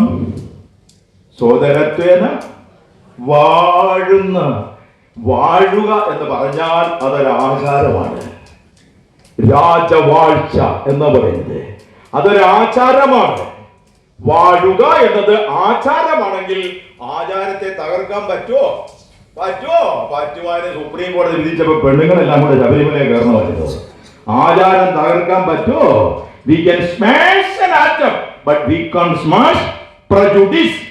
ആറ്റം തകർക്കാം, ആചാരത്തെ തകർക്കാൻ പറ്റില്ല. അതുകൊണ്ടാണ് നിങ്ങൾ സഹോദരങ്ങളായി തന്നെ ജീവിക്കുന്നത് ആചാരമാക്കണം. എന്തൊരു വലിയ ആശയമാണ്! നിങ്ങൾ സഹോദരങ്ങളായി തന്നെ ജീവിക്കണമെന്നല്ല, ആചാരമാക്കണം. സോദരത്തെ വാഴണം. ആ വാഴ്ചയുടെ പ്രാധാന്യമാണ് ഉപനിഷത്ത് സമാനമായ 18 അധ്യായമുള്ള ചാന്തോക്യ ഉപനിഷത്തിന്റെ സാരമാണ് ദൈവദശകം. അതിന്റെ അടിയിൽ ഗുരുദേവൻ ചേർത്തിരിക്കുന്ന ആഴണം വാഴണം നിത്യം വാഴണം വാഴണം സുഖം. എന്താ സോദരത്വേന വാഴുന്ന കേൾക്കുമ്പോൾ ലഘുവായി തോന്നി സഹോദരങ്ങളെ പോലെ ജീവിക്കണം. അല്ല, സഹോദരങ്ങളായി തന്നെ നിങ്ങൾ ആചാരമാക്കിയെടുക്കണം. തീർന്നില്ല. ആ വരിയുടെ അവസാനത്തെ വാക്കൂടെ പറഞ്ഞ് നമുക്ക് അത് ടേൺ ഓവർ ചെയ്തിട്ട് തീർത്ഥാടനത്തിലേക്കും പോകാം. അവസാനം കൊണ്ടെഴുതി മാതൃക സ്ഥാനമാണിത്. അതെന്തിനാ അങ്ങനെ എഴുതിയത്? അതൊരു ഷേപ്പ് ഓഫ് വെള്ളം ഇരുന്നാട്ടെ. സ്ഥാനമാണിത് ഉണ്ടോ? ശരിക്കും അതൊരു ക്ഷേത്രമല്ലേ? അല്ലേ? അരിപ്പുറത്ത് ക്ഷേത്രമല്ലേ? പ്രതിഷ്ഠയല്ലേ? ശിവലിംഗമല്ലേ? രുദ്രപൂജ നടക്കുന്നില്ലേ? ഭസ്മാഭിഷേകം നടക്കുന്നില്ലേ? ശിവപഞ്ചാക്ഷരി മന്ത്രം ജപിക്കുന്നില്ലേ? ക്ഷേത്രമല്ലേ? അപ്പോൾ ഗുരുദേവൻ എഴുതിയെടുത്ത മാതൃകാ ക്ഷേത്രമാണിത് എന്നല്ലേ? ജാതിഭേദം മതദ്വേഷം ഇതുമില്ലാതെ സർവരും സോദരത്തേന വാഴുന്ന മാതൃകാ ക്ഷേത്രമാണിത് എന്നെഴുതിയാൽ ആരെങ്കിലും ഗുരുദേവനോട് തർക്കിക്കാൻ ചെല്ലുവോ? ചെന്നാൽ വിവരം അറിയും. അവന്റെ ജന്മത്തെ തീരാത്ത രീതിയിൽ തിരിച്ചു കിട്ടിക്കൊണ്ട് പോരും. അതുകൊണ്ട് ആരും ചോദ്യം ചെയ്യാനും പറ്റത്തില്ല, തർക്കിക്കാനും പറ്റത്തില്ല. ചിരിച്ചോട് മറുപടി പറയും. ആ മറുപടി എന്ന് പറയുന്നത് അയ്യോ കഴുത്തറക്കുന്ന മറുപടി ആയിരിക്കും. നിങ്ങൾക്കെന്താ പ്രതിഷ്ഠിക്കാൻ അവകാശം ചോദിച്ചവൻ ചിരിച്ചോണ്ടാണ് ഗുരുദേവൻ പറയുന്നത്, നാം പ്രതിഷ്ഠിച്ചത് നമ്മുടെ ശിവനെയാണ്. അതിനപ്പുറം ഒരു തല്ല് കൊടുക്കാനുണ്ടോ എന്ന് പറഞ്ഞാൽ ശിവൻ നിങ്ങളുടേതായിട്ട് വെക്കാനുള്ളതല്ല, ലോകത്തിന് മുഴുവൻ ആരാധ്യം. എത്ര അർത്ഥം അതിന് ജന്മം മുഴുവൻ പറഞ്ഞാൽ തീരുമോ ഈ പ്രയോഗത്തിന്? അതുകൊണ്ട് ഗുരുദേവൻ എഴുതി മാതൃകാ ക്ഷേത്രമാണിത് എന്ന് എഴുതിയില്ല, മാതൃകാ സ്ഥാനമാണിത്. ക്ഷേത്രവും സ്ഥാനവും തമ്മിൽ വളരെ വളരെ വളരെ വ്യത്യാസമുണ്ട്. അത് ക്ഷേത്രമാണെന്ന് ഗുരുദേവൻ എഴുതി വെച്ചു. ഏതെങ്കിലും ഒരു മതമൗലികവാദികൾ പിൽക്കാലത്ത് ഈ ക്ഷേത്രത്തിന്റെ ഭരണ സാന്നിധ്യത്തിൽ വന്നു. അവര് ബോർഡ് വയ്ക്കുന്നു, അഹിന്ദുക്കൾക്ക് പ്രവേശനമില്ല. അങ്ങനെ വന്നാൽ എന്ത് ചെയ്യും? അതൊക്കെ ആചാരമാണ്, അതിനൊന്നും ഞാൻ ചോദ്യം ചെയ്യാൻ പോകുന്നില്ല. യേശുദാസിനെ ഗുരുവായൂർ കയറ്റി അടങ്ങുമെന്നും പറഞ്ഞ് പണ്ടൊരു ദേവസ്വം മന്ത്രി വാദിച്ചില്ലേ? ദാസേട്ടന്റെ മനസ്സെനിക്ക് നല്ലതുപോലെ അറിയാം, പ്രപഞ്ചേച്ചിക്കൂടെ പറയാത്തത് പോലും പലത് ദാസേട്ടൻ എന്നോട് പറയും. ഞങ്ങൾ അത്ര റിലേഷനാണ്. ദാസേട്ടൻ മനസ്സുകൊണ്ട് ഒരിക്കലും ഗുരുവായൂർ അമ്പലത്തിന്റെ ഉള്ളിൽ കടക്കാൻ ആഗ്രഹിച്ചിട്ടേയില്ല, ഒരിക്കൽ പോലും ആഗ്രഹിച്ചിട്ടില്ല. അപ്പൊ ചെല്ലി ചോദിക്കുന്ന ദാസേട്ടനോട്, ഗുരുവായൂർ അമ്പല നടയിൽ ഒരു ദിവസം ഞാൻ പോകും, ഗോപകുമാരനെ കാണുമെന്ന് പാടിയിട്ടുണ്ടല്ലോ. ദാസേട്ടൻ മറുപടി പറയും, വയലാർ എഴുതി, ദേവരാജൻ ടൂൺ ചെയ്തു, എനിക്ക് ചക്രം കിട്ടി, ഞാൻ പാടി. ഈ വാക്കാശ്രമം ചക്രം എനിക്ക് ചക്രം കിട്ടി, ഞാൻ പാടി, അല്ലാതെ ഒരു കാര്യമില്ല. കാരണം ആചാരത്തെ ഉല്ലംഘിക്കാൻ ആ മനുഷ്യൻ ഒരിക്കലും ആഗ്രഹിച്ചിട്ടില്ല. അത് വളരെ ഡീപ്പായിട്ട് എനിക്കറിയാം. പത്മനാഭസ്വാമി ക്ഷേത്രത്തിൽ പ്രവേശിപ്പിക്കാൻ രാജാവും അനുവാദം കൊടുത്തു, ഭരണസമിതി അനുവാദം കൊടുത്തു, ഗവൺമെന്റ് അനുവാദം കൊടുത്തു. പത്രങ്ങളും മാധ്യമങ്ങളും യേശുദാസ് ഇത്രാം തീയതി പ്രഭാതത്തിൽ പത്മനാഭസ്വാമി ക്ഷേത്രത്തിൽ തൊഴുന്നു. വാർത്തകൾ അങ്ങനെ ഫ്ലറിഷ് ചെയ്തുകൊണ്ടിരുന്നു. ദാസേടൻ തലേന്ന് തിരുവനന്തപുരത്ത് വന്നു, ഞാനും പോയി തരങ്കണിയിൽ ചെന്ന് താമസിച്ചു. വൈകുന്നേരം പഴവങ്ങാടി ഗണപതിക്ക് പോയി തേങ്ങാടിച്ചു. നാളെ രാവിലെ പത്മനാഭസ്വാമി ക്ഷേത്രത്തിൽ കയറാൻ പോവാ. ഞാനും പാലുപോലെ കൂടെ കയറാൻ അനുവാദം മേടിച്ചിട്ടുണ്ട്. അന്നേരമാണ് ഒരു 15 പേര് തിരുവനന്തപുരം സിറ്റിയിൽ കൂടെ ഒരു പ്രകടനം നടത്തി. 15 പേര് യേശുദാസിനെ പത്മനാഭസ്വാമി ക്ഷേത്രത്തിൽ പ്രവേശിപ്പിക്കാൻ പാടില്ല. 15 പേരേ ഉള്ളൂ, 16 പേരില്ല. ഞങ്ങൾ എണ്ണി 15 പേരേ ഉള്ളൂ. ഉടൻ ദാസനെ ഇവരെ ടി വിയിൽ ഇങ്ങനെ കണ്ടപ്പോ ദാസനെ പറഞ്ഞു, എടാ വലിയ സ്നേഹം വരുമ്പോ എന്നെ എടാന്ന് വിളിക്കും, അല്ലെ ഡോക്ടറെ വിളിക്കും, മൗലവി എന്ന് വിളിക്കും, ഉസ്താദെ വിളിക്കും, പല പല രസകരമായ പേരുകളും വിളിക്കും. എല്ലാം നിങ്ങളോട് പറയാൻ പറ്റില്ല. ഇത് കൂടുതൽ ഇന്റിമേറ്റ് വരുമ്പോ എടാന്ന് വിളിക്കും. എടാ പത്മനാഭസ്വാമി ക്ഷേത്രത്തിൽ ഞാനും നീ നാളെ പോകുന്നില്ല. ദാസേട്ടനൊക്കെ പിന്മാറി. എന്താ കാര്യം? 15 പേർക്ക് എതിരുണ്ട്. 3.5 കോടി ജനങ്ങളുള്ള കേരളത്തിൽ 15 പേര് എതിർത്താൽ ആചാരം ലംഘിച്ച് മനോവേദന ഉണ്ടാക്കാൻ പോകാത്ത മനുഷ്യന്റെ പേരാണ് ഡോക്ടർ KJ യേശുദാസ്. അതുകൊണ്ട് അദ്ദേഹം ആചാരം ലംഘിക്കാൻ ഒരിക്കലും പോകത്തില്ല. ഗുരുവായൂർ അമ്പലത്തിൽ കയറാൻ അദ്ദേഹം ആഗ്രഹിച്ചില്ല. പക്ഷെ കണ്ണന്റെ വലിയ ഡിവോട്ടിയാണ്. രാവിലെ ഇരുന്ന് സാധകം ചെയ്യുമ്പോൾ ആദ്യം കണ്ണന്റെ വിഗ്രഹം എടുത്ത് മുമ്പിൽ വെച്ചാണ് സരിഗമ സരണി വരിശ മുതൽ 72 മേളകർത്ത രാഗത്തിൽ ഈ 2 വരികളിലും പാടി എഴുന്നേക്കും. അതാ സ്വരത്തിന്റെ രഹസ്യം. കേടാകാതെ നിൽക്കുന്ന അതാണ്. 85 വയസ്സ് കഴിഞ്ഞ് ഇപ്പോഴും സ്വരത്തിനൊരു കുഴപ്പമില്ല. ഗംഗയെന്ന് വിളിച്ച ഗംഗയെന്ന് ചെല്ലും. അതാണ്, അത് സാധകം കൊണ്ടാണ്. ആചാരങ്ങൾ നിരോധിക്കാൻ അദ്ദേഹം ഒരിക്കലും ആഗ്രഹിക്കുന്നില്ല.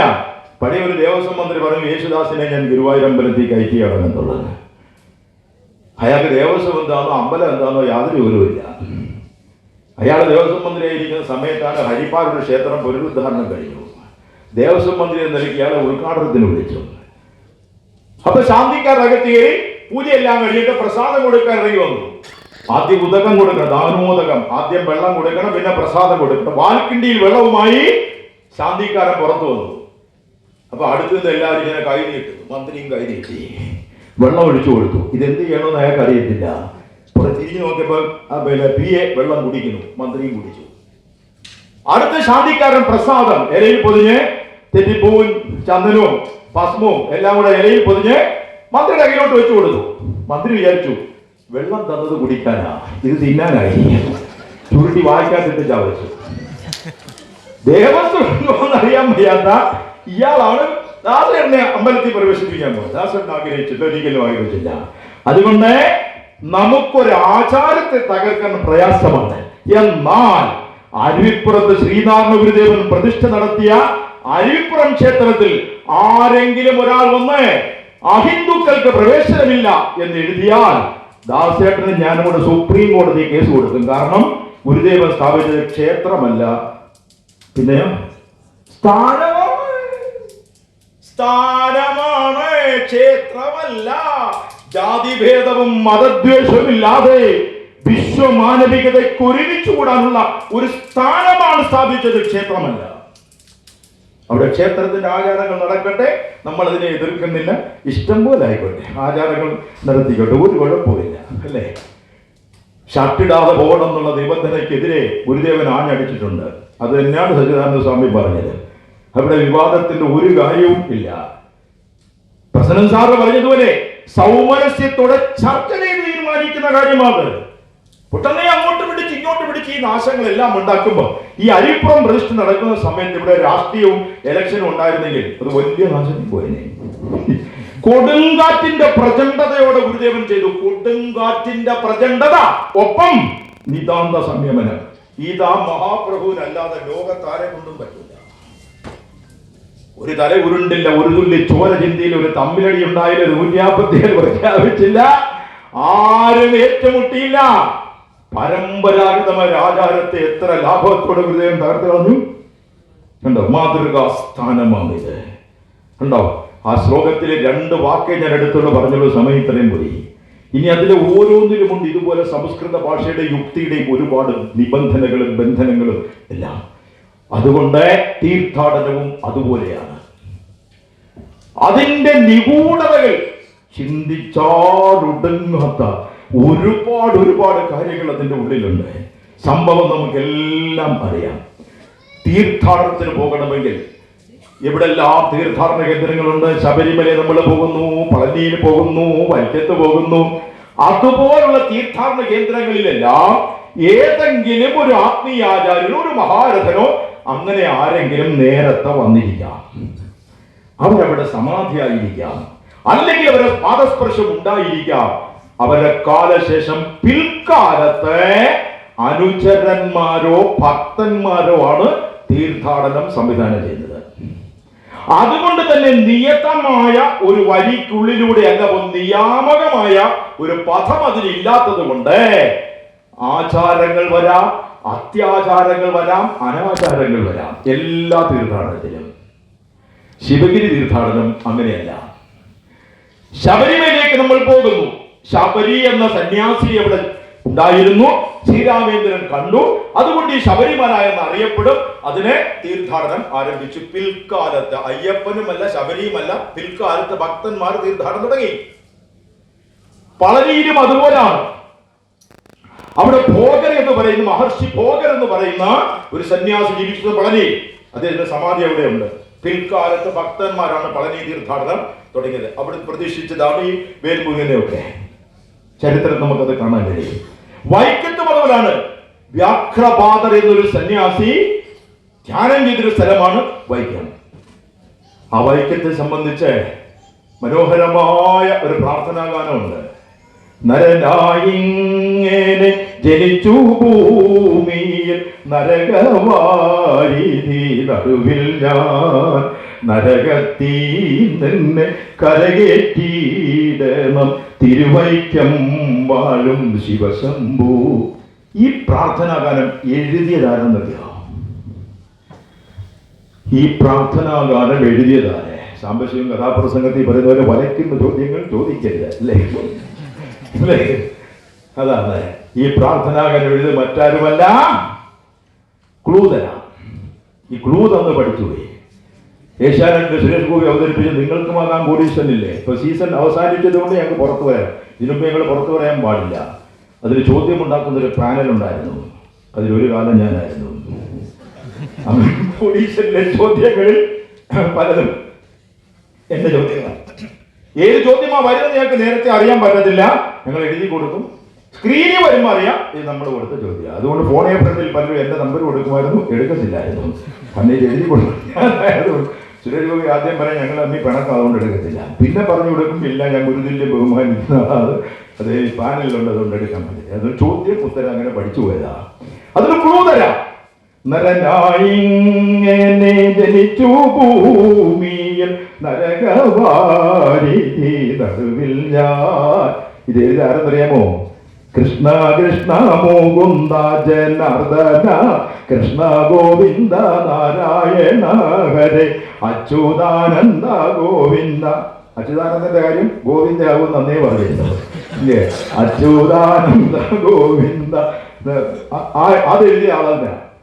കൂടിയല്ല ജനിക്കുന്ന നേരത്തും കൂടിയല്ല മരിക്കുന്ന നേരത്തും മധ്യേ ഇങ്ങനെ കാണുന്ന നേരത്തു മത്സരിക്കുന്നതെന്തിനു നമ്പൃത.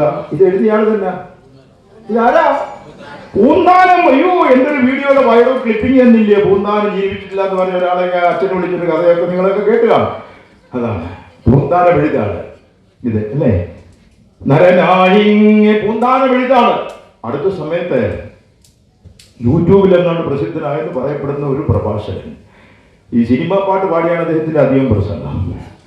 അപ്പൊ അദ്ദേഹത്തിന്റെ ഒരു ക്ലിപ്പിംഗ് ഒരു യജ്ഞാചാര്യ എന്നെ കൊണ്ട് കാണും. ഞാനിതൊന്നും ഇങ്ങനെ കാണാൻ എനിക്ക് സമയം കിട്ടാറില്ല, അതുകൊണ്ടാണ് കാണാം.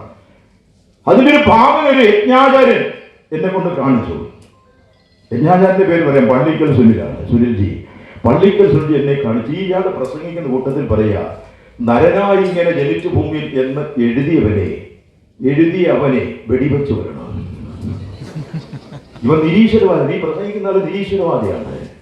ഒരു വേദിയിൽ അയാൾ വേറെ ഇത് പറയായിട്ട് നമ്മുടെ സ്വാമി ഋതംബരാനന്ദ പറഞ്ഞു, ഒരു വേദിയിൽ കയറി പറയുന്ന ഗുരുദേവൻ പിന്നെ സാമൂഹ്യ പരിഷ്കർത്താവ് മാത്രമാണെന്നൊക്കെ പറഞ്ഞെന്ന് പറയുന്നത് കേട്ടു. അതുകൊണ്ട് ഫിൽറ്റർ ചെയ്യണം ഈ സംസാരിക്കാൻ കൊണ്ടുവരുന്നത്, എത്രയേ ഞാൻ പറയുന്നുള്ളൂ. അതുകൊണ്ട് വ്യാഘ്രപാദർ എന്നൊരു സന്യാസിയുടെ പാദങ്ങൾ പതിഞ്ഞ ധ്യാനമിരുന്ന സ്ഥലമാണ് വൈക്കത്തെ അമ്പലം. ഈ ക്ഷേത്രങ്ങളിലെല്ലാം തീർന്ന വൈക്കത്തഷ്ടമി നാളിൽ വൈക്കത്തഷ്ടമി അല്ലേ? വൈക്കത്തഷ്ടമി. അപ്പൊ ഈ തീർത്ഥാടനങ്ങളെല്ലാം പിൽക്കാലത്ത് അനുചരന്മാരോ ഭക്തന്മാരോ സ്ഥാപിച്ചപ്പോൾ അതിന്റെ ഉള്ളിൽ നിയതമായ നിയമവഴികളില്ലാത്തതിനാൽ ആചാരങ്ങൾ വന്നു, അത്യാചാരങ്ങൾ വന്നു, അനാചാരങ്ങളും വന്നു. ഇതിൽ ഓരോ സംഗീതത്തെ പറ്റി എനിക്ക് എടുത്തു പറയാൻ ഒത്തിരിയുണ്ട്. ഒറ്റ ഉദാഹരണം മാത്രം പറയാം.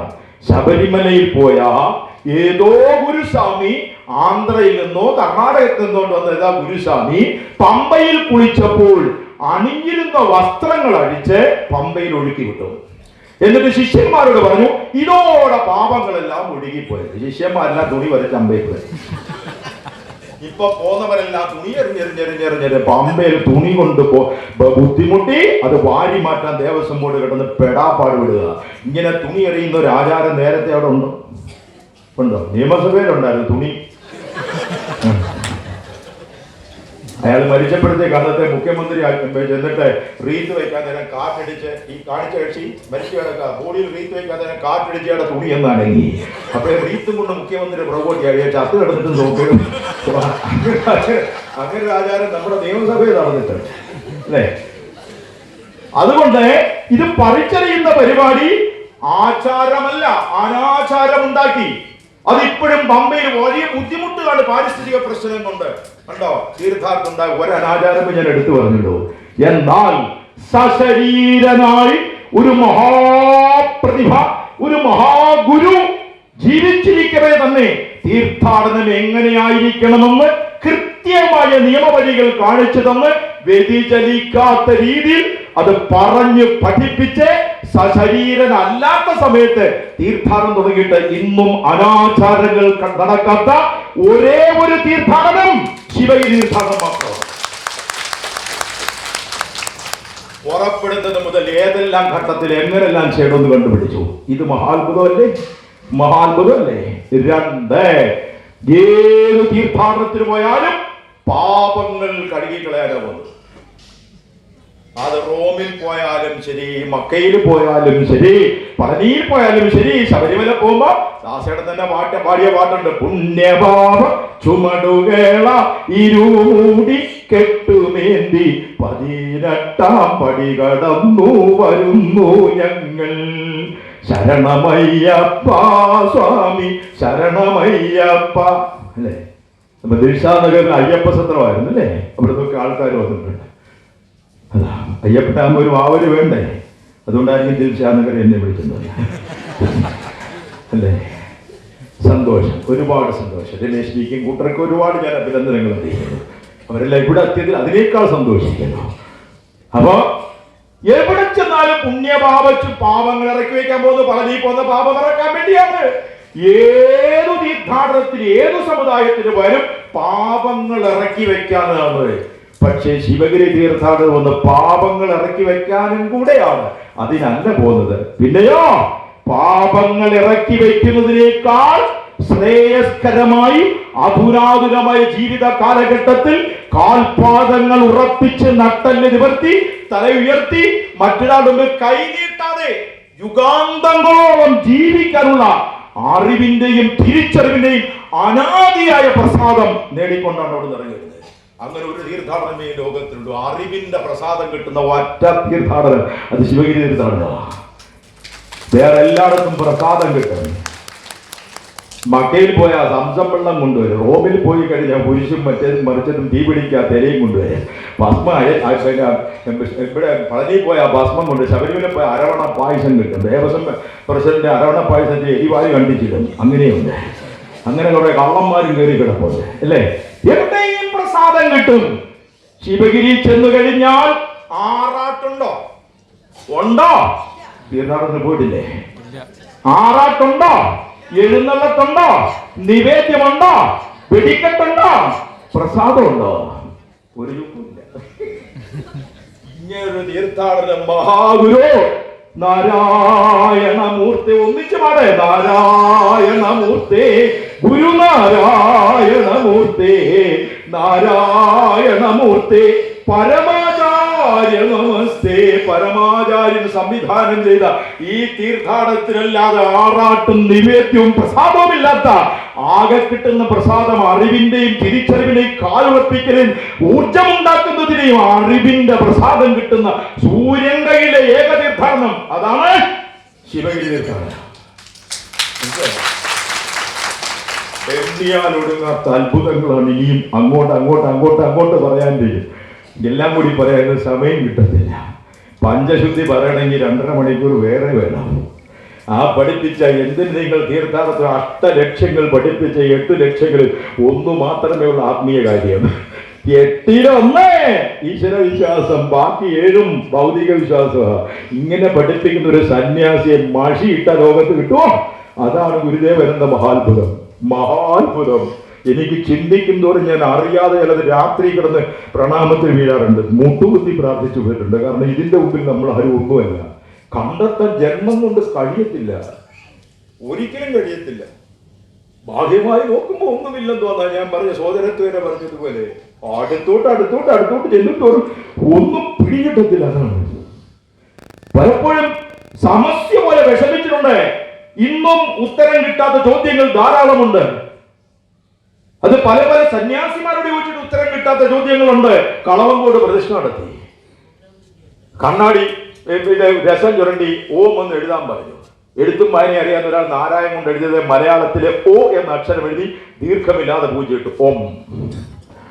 പലരും ചൂണ്ടിക്കാട്ടി ഗുരുദേവനോട് ഓമിന് ദീർഘമില്ല. ഗുരുദേവൻ പറഞ്ഞു ദീർഘമില്ലാത്ത ഓമിന് അർത്ഥമുണ്ട്. ഗുരുദേവനോട് പ്രതിഷ്ഠിച്ചു. എന്താണ് അതിന്റെ അർത്ഥം? ഗുരുദേവൻ പറഞ്ഞു തന്നു. ദീർഘമില്ലാത്ത ഓമിന്റെ അർത്ഥം എന്താണ്? മനുഷ്യ നീ കുത്തിയിരുന്ന് ചിന്തിച്ചോളാൻ പറഞ്ഞ് ഗുരുദേവൻ പോയി.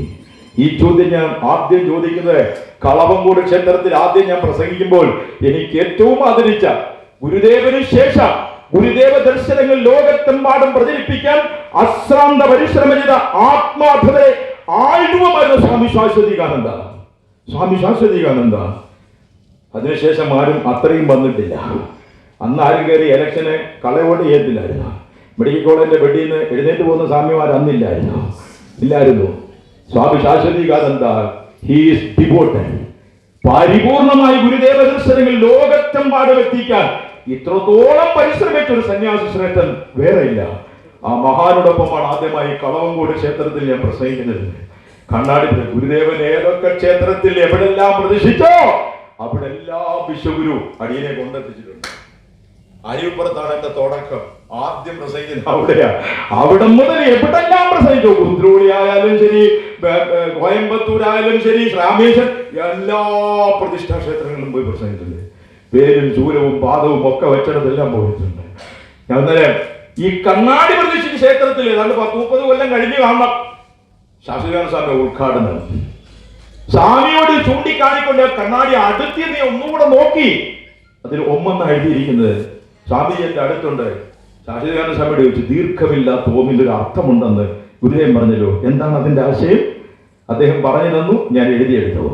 നിത്യചൈതന്യ യതി, നിത്യചൈതന്യ യതി, നടരാജ ഗുരുവിന്റെ ശിഷ്യനാ നിത്യചൈതന്യ യതി. യതിയുമായിട്ട് വളരെ അടുത്ത ബന്ധം. അദ്ദേഹം പത്തനംതിട്ട ജില്ലയിലാണ്, എന്റെ നാടുമായിട്ട് 20 കിലോമീറ്റർ അകലമേ ഉള്ളൂ. നാട്ടിൽ വകയാർ വരുമ്പോഴൊക്കെ കാണാൻ പോകുന്നു. കൂടാതെ ഞാൻ അങ്ങ് അദ്ദേഹം താമസിക്കുന്ന ഫേൺ ഹില്ലിലൊക്കെ ഒരുപാട് തവണ പോയിട്ടുണ്ട്. ഒത്തിരി തന്നെ. കൊടൈക്കനാൽ അല്ല, കൊടൈക്കനാലല്ലേ, ഊട്ടി ഫേൺ ഹില്ലൊക്കെ വന്നു. അവിടുത്തോട് ചോദിച്ചു, സ്വാമി വിവേകാനന്ദന് ശേഷം പാശ്ചാത്യ ലോകം കാത്തിരുന്ന പ്രഭാഷകർ 2 പേരാണ്. ഒന്ന് സ്വാമി ചിന്മയാനന്ദജി, ഒന്ന് നിത്യചൈതന്യ യതി.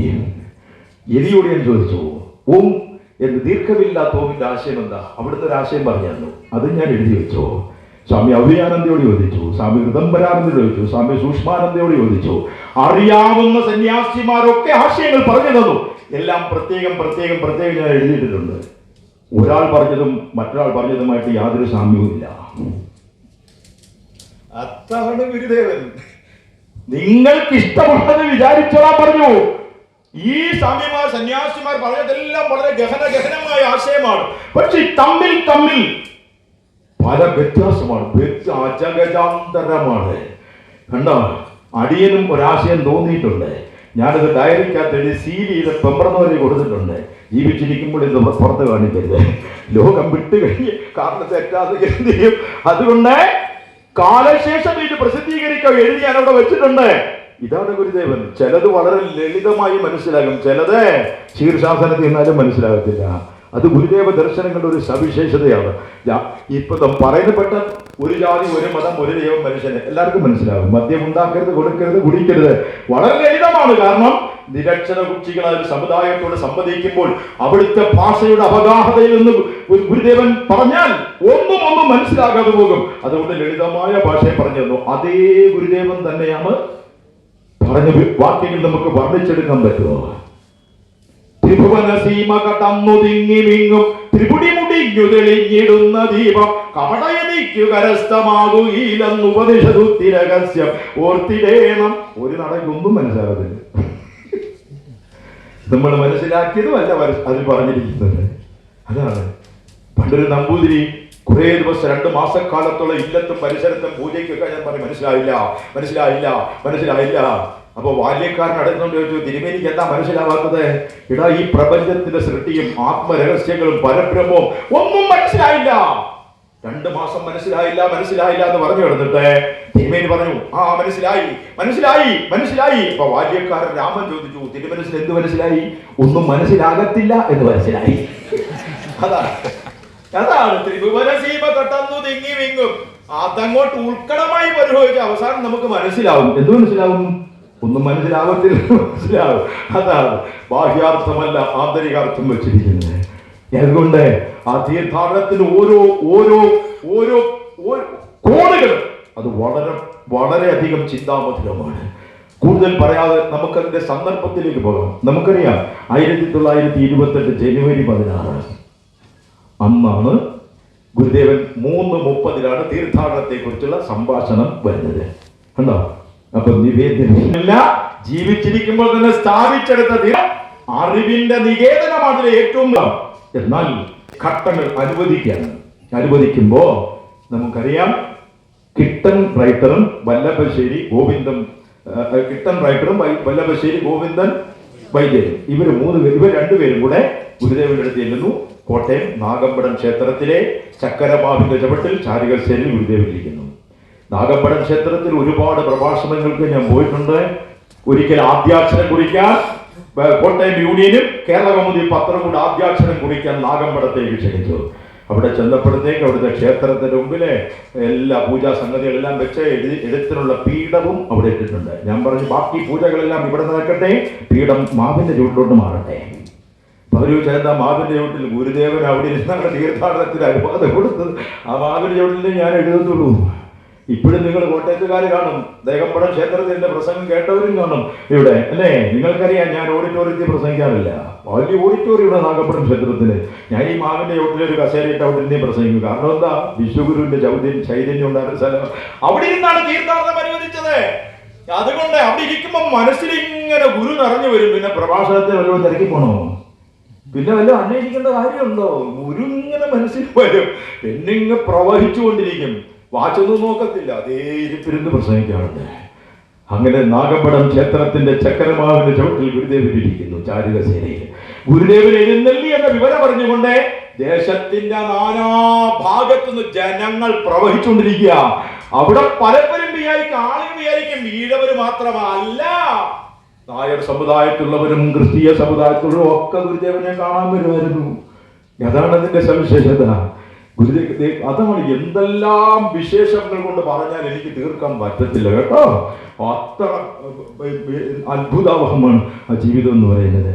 നമ്മളൊന്ന് ആലോചിച്ചു നോക്കും. ഒരു ആത്മീയ ആചാര്യൻ, ഏത് മതത്തിലും ആകട്ടെ, മുസ്ലിം ക്രിസ്ത്യൻ സ്വാമി ആരോ ആയിക്കോട്ടെ, ഒരു ആത്മീയ ആചാര്യന്റെ അടുത്ത് ഒരാൾ വന്ന് ശിഷ്യപ്പെട്ടു. ആ ശിഷ്യപ്പെടുന്ന ആളിനെ അവിടെ നിന്നും മാറിപ്പോകാൻ ഏതെങ്കിലും ഗുരു അനുവദിക്കൂ? ഒരിക്കലില്ല. നീ എന്റെ വട്ടത്തിൽ ഇരുന്നോണം, എന്റെ വട്ടത്തിൽ ഇരുന്നോണം. ഗുരുദേവൻ SNDP യോഗം പ്രസിഡന്റ് ആണെങ്കിൽ അന്നത്തെ ജനറൽ സെക്രട്ടറി ആരായിരുന്നു? കുമാരനാശാൻ ആണല്ലോ. ഗുരുദേവൻ പെരിയസ്വാമി ആണെങ്കിൽ ചിന്നസ്വാമി ആരാ? കുമാരനാശാൻ. എന്നിട്ട് ആ കുമാരന്റെ അടുത്ത് പറഞ്ഞു, നീ എന്റെ നിഴലിൽ ഇരിക്കരുത്, നീ കർണാടക സ്റ്റേറ്റിൽ പോയി സംസ്കൃതം പഠിക്കണം. ചാമരാജ് യൂണിവേഴ്സിറ്റിയിൽ കൊണ്ടുപോയി ചേർത്തത് ഗുരുദേവനാ. ആ യൂണിവേഴ്സിറ്റിയിൽ അബ്രാഹ്മണൻ ആദ്യം അഡ്മിഷൻ കിട്ടുന്നത് കുമാരനാശാന് മാത്രമാണ്. ബ്രാഹ്മണർക്ക് മാത്രമേ ചാമരാജ് യൂണിവേഴ്സിറ്റിയിൽ അഡ്മിഷൻ കൊടുക്കൂ. കാര്യം എന്താണെന്നറിയാമോ? ഈ പൂണൂല് ധരിച്ച ചില സാധനങ്ങളുണ്ടല്ലോ, ഈ തലയുടെ പിറകിൽ പ്ലഗ് കുത്തി വെച്ചേക്കുന്നു. പ്ലഗ് കുത്തി വെച്ചേക്കുന്ന ഡൽഹിയിലൊക്കെ ഒത്തിരി കാണാറുണ്ട് പ്ലഗ്. നമ്മുടെ കേരളത്തിൽ ഇപ്പൊ പ്ലഗുകളില്ല, അല്ലേ? ഡൽഹിയിൽ ഇപ്പോഴും പ്ലഗുകളൊക്കെ കാണാറുണ്ട്. എങ്ങനെയിരിക്കുന്ന അറിയുമോ? സാംബശിവന്റെ കഥാപ്രസംഗത്തിൽ പറഞ്ഞ മനോഹരമായ ഉദാഹരണം ഇപ്പോഴും ഞാൻ ഓർത്തോർത്ത് ചിരിക്കാറുണ്ട്. സർവേ കല്ലിൽ ഓന്തിരിക്കുന്നത് പോലെ. സാംബശിവനെ കേറി ചെന്ന് കഥാപ്രസംഗം സ്റ്റേജിൽ ചെന്ന് ഞാൻ കൈകൊടുത്തേക്ക് പറഞ്ഞ അതൊരു അപാരൂപമായിപ്പോയി. സർവേ കല്ലിൽ ഓന്തിരിക്കുന്നത് പോലെ ഉണക്കം പറ്റണം. ഈ സാധനങ്ങൾ അവിടെ ഇന്റർവ്യൂ നടത്തും. അവരെ പരിപാടി എന്നറിയാമോ? ഇന്റർവ്യൂവിന് വരുന്ന സമയത്ത് ഒരിക്കലും സാമാന്യമായി സംസ്കൃതത്തിൽ വ്യുൽപ്പത്തിയുള്ള ആരും മറുപടി പറയാത്ത കോനഷ്ടു ചോദ്യങ്ങൾ ഇന്റർവ്യൂവിൽ ചോദിക്കും. മറുപടി പറയാൻ പറ്റത്തില്ല, ഇറക്കി വിടും. അതേസമയം പൂണൂലും സർവേക്കലിലെ ഓന്തുള്ളത് വന്നു കഴിഞ്ഞാൽ ലഘുവായ ചോദ്യം ചോദിക്കും, അഡ്മിഷൻ കൊടുക്കും. ഇതാണ് പരിപാടി. കുമാരനെ കൊണ്ട് ഇന്റർവ്യൂവിന് പോകുന്നത് ഗുരുദേവനാണ്. 16 ചോദ്യങ്ങളും അതിന്റെ ഉത്തരവും ഗുരുദേവൻ പഠിപ്പിച്ചു കൊടുത്തു. ത്രികാലജ്ഞാനിയായ മഹാഗുരുവിന്റെ പ്ലാനിങ് ഭയങ്കരമാണ്. എന്നിട്ട് കുമാരനെ ഗുരുദേവനെ പിരിഞ്ഞു പോകുന്നതിൽ ഒരു വൈബ്രേഷൻ ഉണ്ടായതുകൊണ്ടാണ് നാം കൂടെ എഴുന്നള്ളുന്നെന്നും പറഞ്ഞ് കൂടെ ഇങ്ങനെ എഴുന്നള്ളി. ഇവിടെ വന്നിട്ട് പൽപ്പു അന്ന് കർണാടകത്തിലെ ഡോക്ടറാണ്, ഡോക്ടർ പൽപ്പു. അവിടെ വന്ന് ആ വീട്ടിൽ താമസിപ്പിച്ചു. ആശാന് സംസ്കൃതം പഠിക്കാനുള്ള സ്കോളർഷിപ്പും ഏർപ്പെടുത്തി. ഇന്ത്യയിൽ ആദ്യമായി വിദ്യാഭ്യാസത്തിന് സ്കോളർഷിപ്പ് കൊടുത്തത് ഗുരുദേവനാണ്. സ്കോളർഷിപ്പ് ഏർപ്പെടുത്തി. ഒരു ദിവസം അവിടെ താമസിച്ചു. എന്നിട്ട് ഗുരുദേവൻ കൂടുണ്ടെങ്കിൽ ആശാന്റെ പതർച്ച ഇത്തിരി കുറയുമല്ലോ. എന്നിട്ട് അവിടെ എത്തിയാണ് ഇന്റർവ്യൂവിനുള്ള പഠനം തയ്യാറാക്കുന്നത്. 16 ചോദ്യവും ഉത്തരവും സംസ്കൃതത്തിൽ പഠിപ്പിച്ചു. ഇത് ഭാനുമതി എന്ന് തന്നെ പറഞ്ഞതാണ് ഈ വിഷയം. എന്നിട്ട് ഇന്റർവ്യൂവിന് കയറി. മേപ്പടി സാധനങ്ങൾ, സർവേക്കലിലെ ഓന്തുകൾ ഇരുന്നുകൊണ്ട് ചോദ്യം ചോദിക്കാൻ തുടങ്ങി. 15 ചോദ്യം അവർ ചോദിച്ചു തീർന്നതിന്റെ ആശാൻ പടപടപടാന്ന് ഉത്തരം പറഞ്ഞു. ഈ 15 ചോദ്യം ഉത്തരം ഗുരുദേവൻ പഠിപ്പിച്ചു വിട്ടതാ. 16ാമത്തെ ചോദ്യം ഇവർ ചോദിക്കാത്തതുകൊണ്ട് കുമാരൻ അങ്ങോട്ട് ചോദിച്ചു. അതിന് ഉത്തരമില്ല. Kumaran got admission. അങ്ങനെ ചാമരാജ് യൂണിവേഴ്സിറ്റി സംസ്കൃതം പഠിക്കാൻ തന്റെ വലയത്തിൽ ഇരുത്താതെ ജനറൽ സെക്രട്ടറിയായ ചിന്നസ്വാമിയെ വലയത്തിൽ നിന്ന് പുറത്തു ചാടിച്ച് അകലെ പഠിപ്പിക്കാൻ വിട്ട ഒരേ ഒരു ആത്മീയ ആചാര്യൻ വിശ്വഗുരുവായ ശ്രീനാഥ ഗുരുദേവൻ മാത്രമാണ്. നടരാജുവിനോട് പറഞ്ഞു, നീ ഇന്ത്യയിൽ നിന്നാലും പോരാ, ഇംഗ്ലീഷ് പഠിക്കും വിദേശത്ത്. അതുകൊണ്ടാണ് നടരാജ ഗുരുവായി പഠിച്ചുകൊണ്ടാണ് unintegrated science of the absolute എന്ന ദർശനമല്ല വ്യാഖ്യാനം എഴുതി അമേരിക്കയിലെ 8 യൂണിവേഴ്സിറ്റികളിൽ പുസ്തകമായി തീരുമാനിച്ചത്. മാത്രമല്ല ടാഗോറിനെ ഗുരുദേവന് പരിചയപ്പെടുത്തി ഗുരുദേവനെ ടാഗോറിന് പരിചയപ്പെടുത്തിയത് നടരാജുവിന്റെ ഇംഗ്ലീഷ് കത്തുകളാണ്. കണ്ടോ, വിദേശത്ത് പോയി ഇംഗ്ലീഷ് പഠിപ്പിച്ചതിന്റെ ഗുണം കണ്ടോ? എന്താണ് ഗുരുദേവന്റെ പ്ലാനിങ്? നമുക്കൊന്നും മനസ്സിലാകത്തില്ല കേട്ടോ. നമ്പൂതിരി പറഞ്ഞതുപോലെ അവസാനം ഇത്രയും മനസ്സിലാകും, ഒന്നും മനസ്സിലാകത്തില്ലെന്ന് മനസ്സിലാവും. അതാണ് ഗുരുദേവന് ഒരു സമസ്യയാണ്, പിടികിട്ടാത്തൊരു സമസ്യ. മാത്രമല്ല അങ്ങനെ തീർത്ഥാടനത്തിന് അനുവാദം കൊടുക്കുന്ന സമയത്ത് കിട്ടം റൈറ്ററും ഈ പറഞ്ഞ വൈദ്യരും കൂടെ അവിടെ വന്നു. വല്ലപ്പശ്ശേരി ഗോവിന്ദൻ വൈദ്യരും വന്നു. ധാരാളം ആളുകൾ ഇങ്ങനെ കാണാൻ വന്നിട്ടുണ്ട്. ആ കൂട്ടത്തിൽ ഇവർ രണ്ടുപേരും മുന്നോട്ട് നീങ്ങി. വൈദ്യരാണ് വർത്താനം തുടങ്ങിയത്. വൈദ്യര് പറഞ്ഞു, ശബരിമല സീസണാണ്, പുട്ടുപുറത്തിൽ മീനച്ചിലാണ്, അവിടെ ആളുകൾ തീർത്ഥാടന വേഷത്തിൽ കുളിക്കല ചെയ്യുന്നുണ്ട്. ഗുരുദേവ, നമുക്കൊരു തീർത്ഥാടനം വേണമെന്നൊരു അഭിപ്രായം. തീർത്ഥാടനമോ? അത് കൊള്ളാമല്ലോ.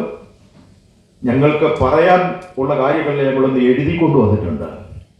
കാരണം ഗുരുദേവനെ കാണുമ്പം, നമ്മൾ മലയാളികളെ സാഹിബിനെ കാണുമ്പോൾ കവാത്ത് പറഞ്ഞ് ചിലപ്പോൾ തുപ്പലിറങ്ങി പോകും, നാക്ക് പോകൂല.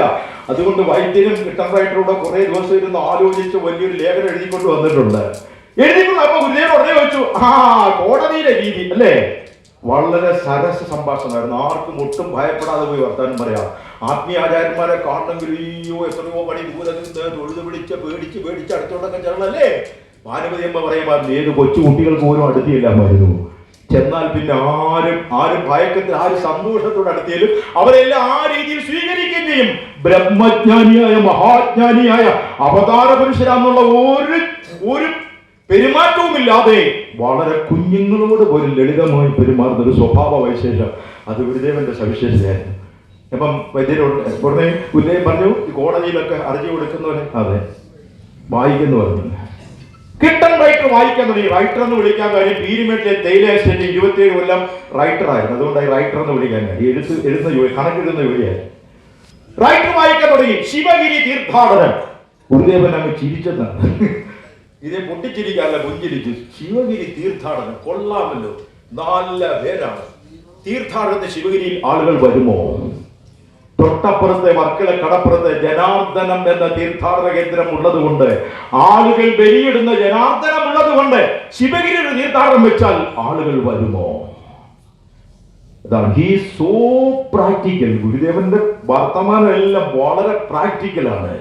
അല്ലെങ്കിൽ എന്നെ പോലെ നമ്മളിരിക്കുന്ന ശിവഗിരിയുടെ തീർത്ഥാടനം അടിപൊളി കൊണ്ടുപോകാന്ന് പറഞ്ഞാൽ വിജയിക്കുവോ? കിട്ടൻ റൈറ്റർ പറഞ്ഞു, ഇവിടുന്ന് അനുവദിച്ചാൽ, അതാണ് ഇവിടുന്ന് അനുവദിച്ചാൽ വിജയിക്കും. അപ്പൊ ഗുരുദേവൻ പറഞ്ഞു, എങ്കിൽ നാം അനുവാദം തന്നിരിക്കുന്നു, അനുവദിച്ചാൽ വിജയിക്കും എന്ന് പറഞ്ഞു. വിജയിച്ചോ? ശിവഗിരി തീർത്ഥാടനം വിജയിച്ചോ? പിന്നെ ഡൽഹിയിൽ നിങ്ങൾ ഈ ഞായറാഴ്ച ദിവസം ഇവിടെ വന്നിരിക്കുവോ? ലോകം മുഴുവൻ ഇങ്ങനെ ഒരുമിച്ച് കൂടുവോ? അനസ്യൂതമായ ജനങ്ങൾ പ്രവഹിക്കുമോ? ആ പ്രവാഹം എത്ര വിജയമായി തീർന്നു. എന്നിട്ട് ഇവർ പറഞ്ഞ ചില ആമുഖങ്ങളും സങ്കടങ്ങളും എല്ലാം ഉണ്ട്. മുസ്ലിങ്ങൾക്ക് തീർത്ഥാടനം നടത്താൻ മക്കയും മദീനയും ഉണ്ട്, ക്രിസ്ത്യാനികൾക്ക് റോമും അന്തോക്യയും ഉണ്ട്, ഹിന്ദുക്കൾക്ക് കാശിയും രാമേശ്വരവും ഉണ്ട്. ഈഴവ സമുദായത്തിൽപ്പെട്ട നമ്മളെ ഒരു സമുദായത്തിൽ ജാതിയായിട്ടും ഏറ്റവും അടിച്ചമർത്തപ്പെട്ട ഹിന്ദുവായി പോലും പരിഗണിക്കാൻ നമുക്കൊരു തീർത്ഥാടനം വേണ്ടേ എന്ന ആമുഖത്തിലൊക്കെ പറയുന്നുണ്ട്. ഗുരുദേവൻ അതെല്ലാം അംഗീകരിച്ച് ചുരുക്കം അനുവാദം കൊടുത്തു, തീർത്ഥാടനത്തിന് അനുവാദം കൊടുത്തു. അടുത്ത അവരുടെ ചോദ്യാവലിയിൽ എല്ലാം എഴുതി വെച്ചിരിക്കുക. അടുത്ത ചോദ്യം, ഇവിടുന്ന് അനുവദിച്ച സ്ഥിതിക്ക് അതിന്റെ തീയതി നിശ്ചയിക്കണമല്ലോ, ഒരു തീയതി നിശ്ചയിക്കണമല്ലോ. സാധാരണ മനുഷ്യനായ എന്ന് പറഞ്ഞേ, നാം ജനിച്ചത് ചതയ ദിനത്തിലാകുന്നു, അന്നൊരു തീർത്ഥാടനം വെച്ചോളൂ. സാധാരണ സന്യാസിമാർ അങ്ങനെ പറയും. ഗുരുദേവൻ അത് തീരുമാനിച്ചില്ല. എന്നാൽ ചിങ്ങമമ്മേ നല്ല ദിവസമല്ലേ, അന്നും പറഞ്ഞില്ല, ഓണമുള്ള മാസമല്ലേ. നമ്മുടെ പുരാണങ്ങളിലോ ഇതിഹാസങ്ങളിലോ ആചാരങ്ങളിലോ ഒന്നും പറയാത്ത പ്രസന്ന സാർ പറഞ്ഞ എന്റെ ഗുഡൻസ് അവിടെയാണ്, നമുക്കെല്ലാം കൊണ്ട് ധ്യാനിച്ചെടുത്താൽ മതി. നല്ല ഗുരുദേവൻ കണ്ടത്. ഗുരുദേവൻ പറഞ്ഞു യൂറോപ്യന്മാരുടെ ആണ്ടുപറപ്പാട്ടെ ജനുവരി 1. ഗുരുദേവൻ അനുവദിച്ചത് ജനുവരി 1. പക്ഷേ ജനങ്ങളുടെ ബാഹുല്യവും വൈപുല്യവും കൊണ്ട് നിയന്ത്രിക്കാൻ കഴിയാത്തതുകൊണ്ട് 31, 30 ചേർത്ത് ഇപ്പൊ അങ്ങ് പുറകോട്ട് പോയി 15 വരെയായി. ഇനി എനിക്ക് തോന്നുന്നു മിക്കവാറും 365 ദിവസവും തീർത്ഥാടനം വരും. അതിന്റെ പ്രധാനമായത് 1-ാം തീയതി വരുമെന്ന് എനിക്ക് തോന്നുന്നു. പോട്ടെ, അങ്ങനെ പോട്ടെ, വ്യാപരിക്കട്ടെ.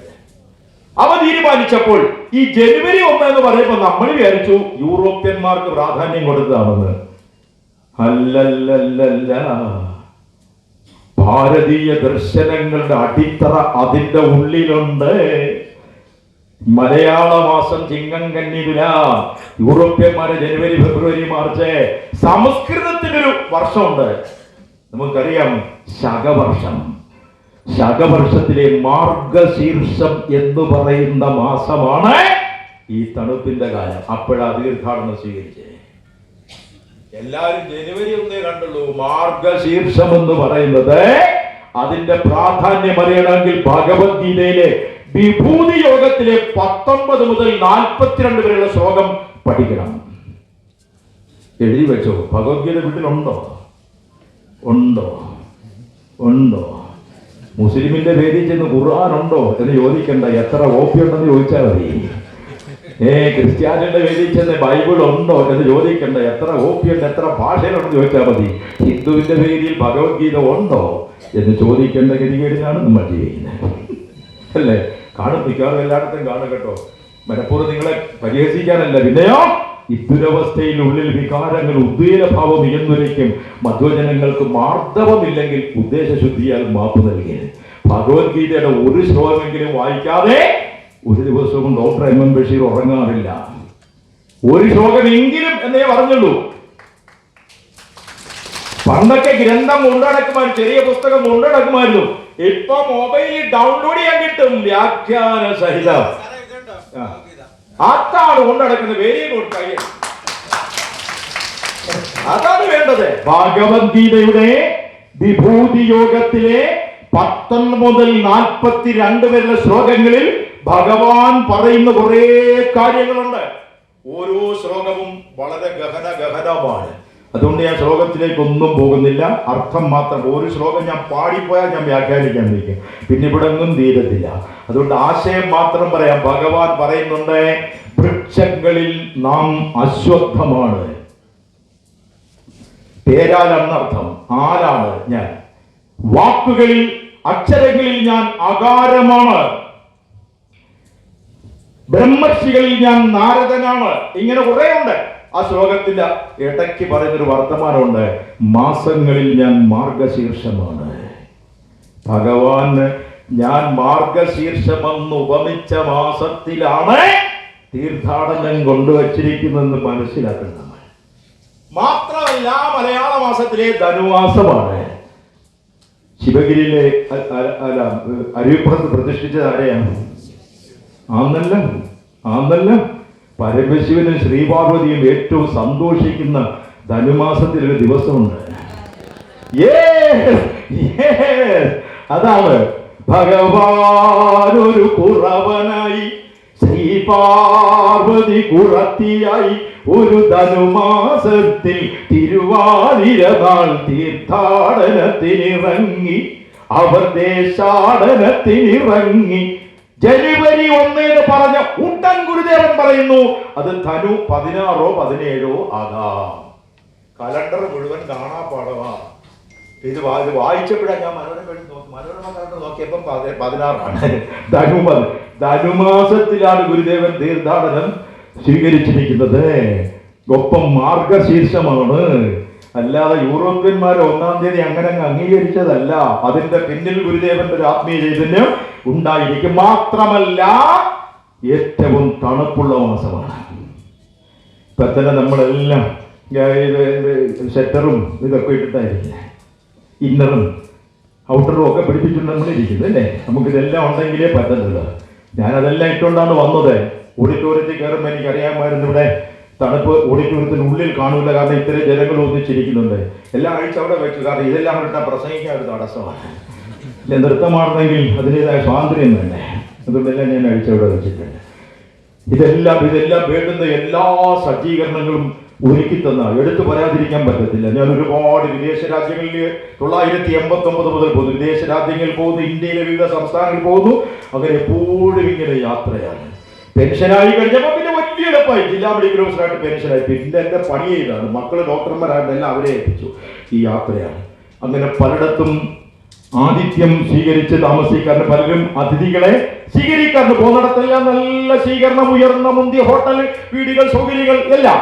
പക്ഷെ ഓരോ ചെറിയ കാര്യങ്ങളിൽ പോലും അതിസൂക്ഷ്മമായി ശ്രദ്ധിച്ച് ഈ യാത്രക്കിടയിൽ, വിദേശ യാത്രയിലും മറ്റു സംസ്ഥാനങ്ങളിലും എന്റെ യാത്രക്കിടയിൽ ഏറ്റവും നല്ല ആതിഥ്യം വരുന്നത് ആരെന്ന് ചോദിച്ചാൽ സുനിൽജിയും കുടുംബമാണ്.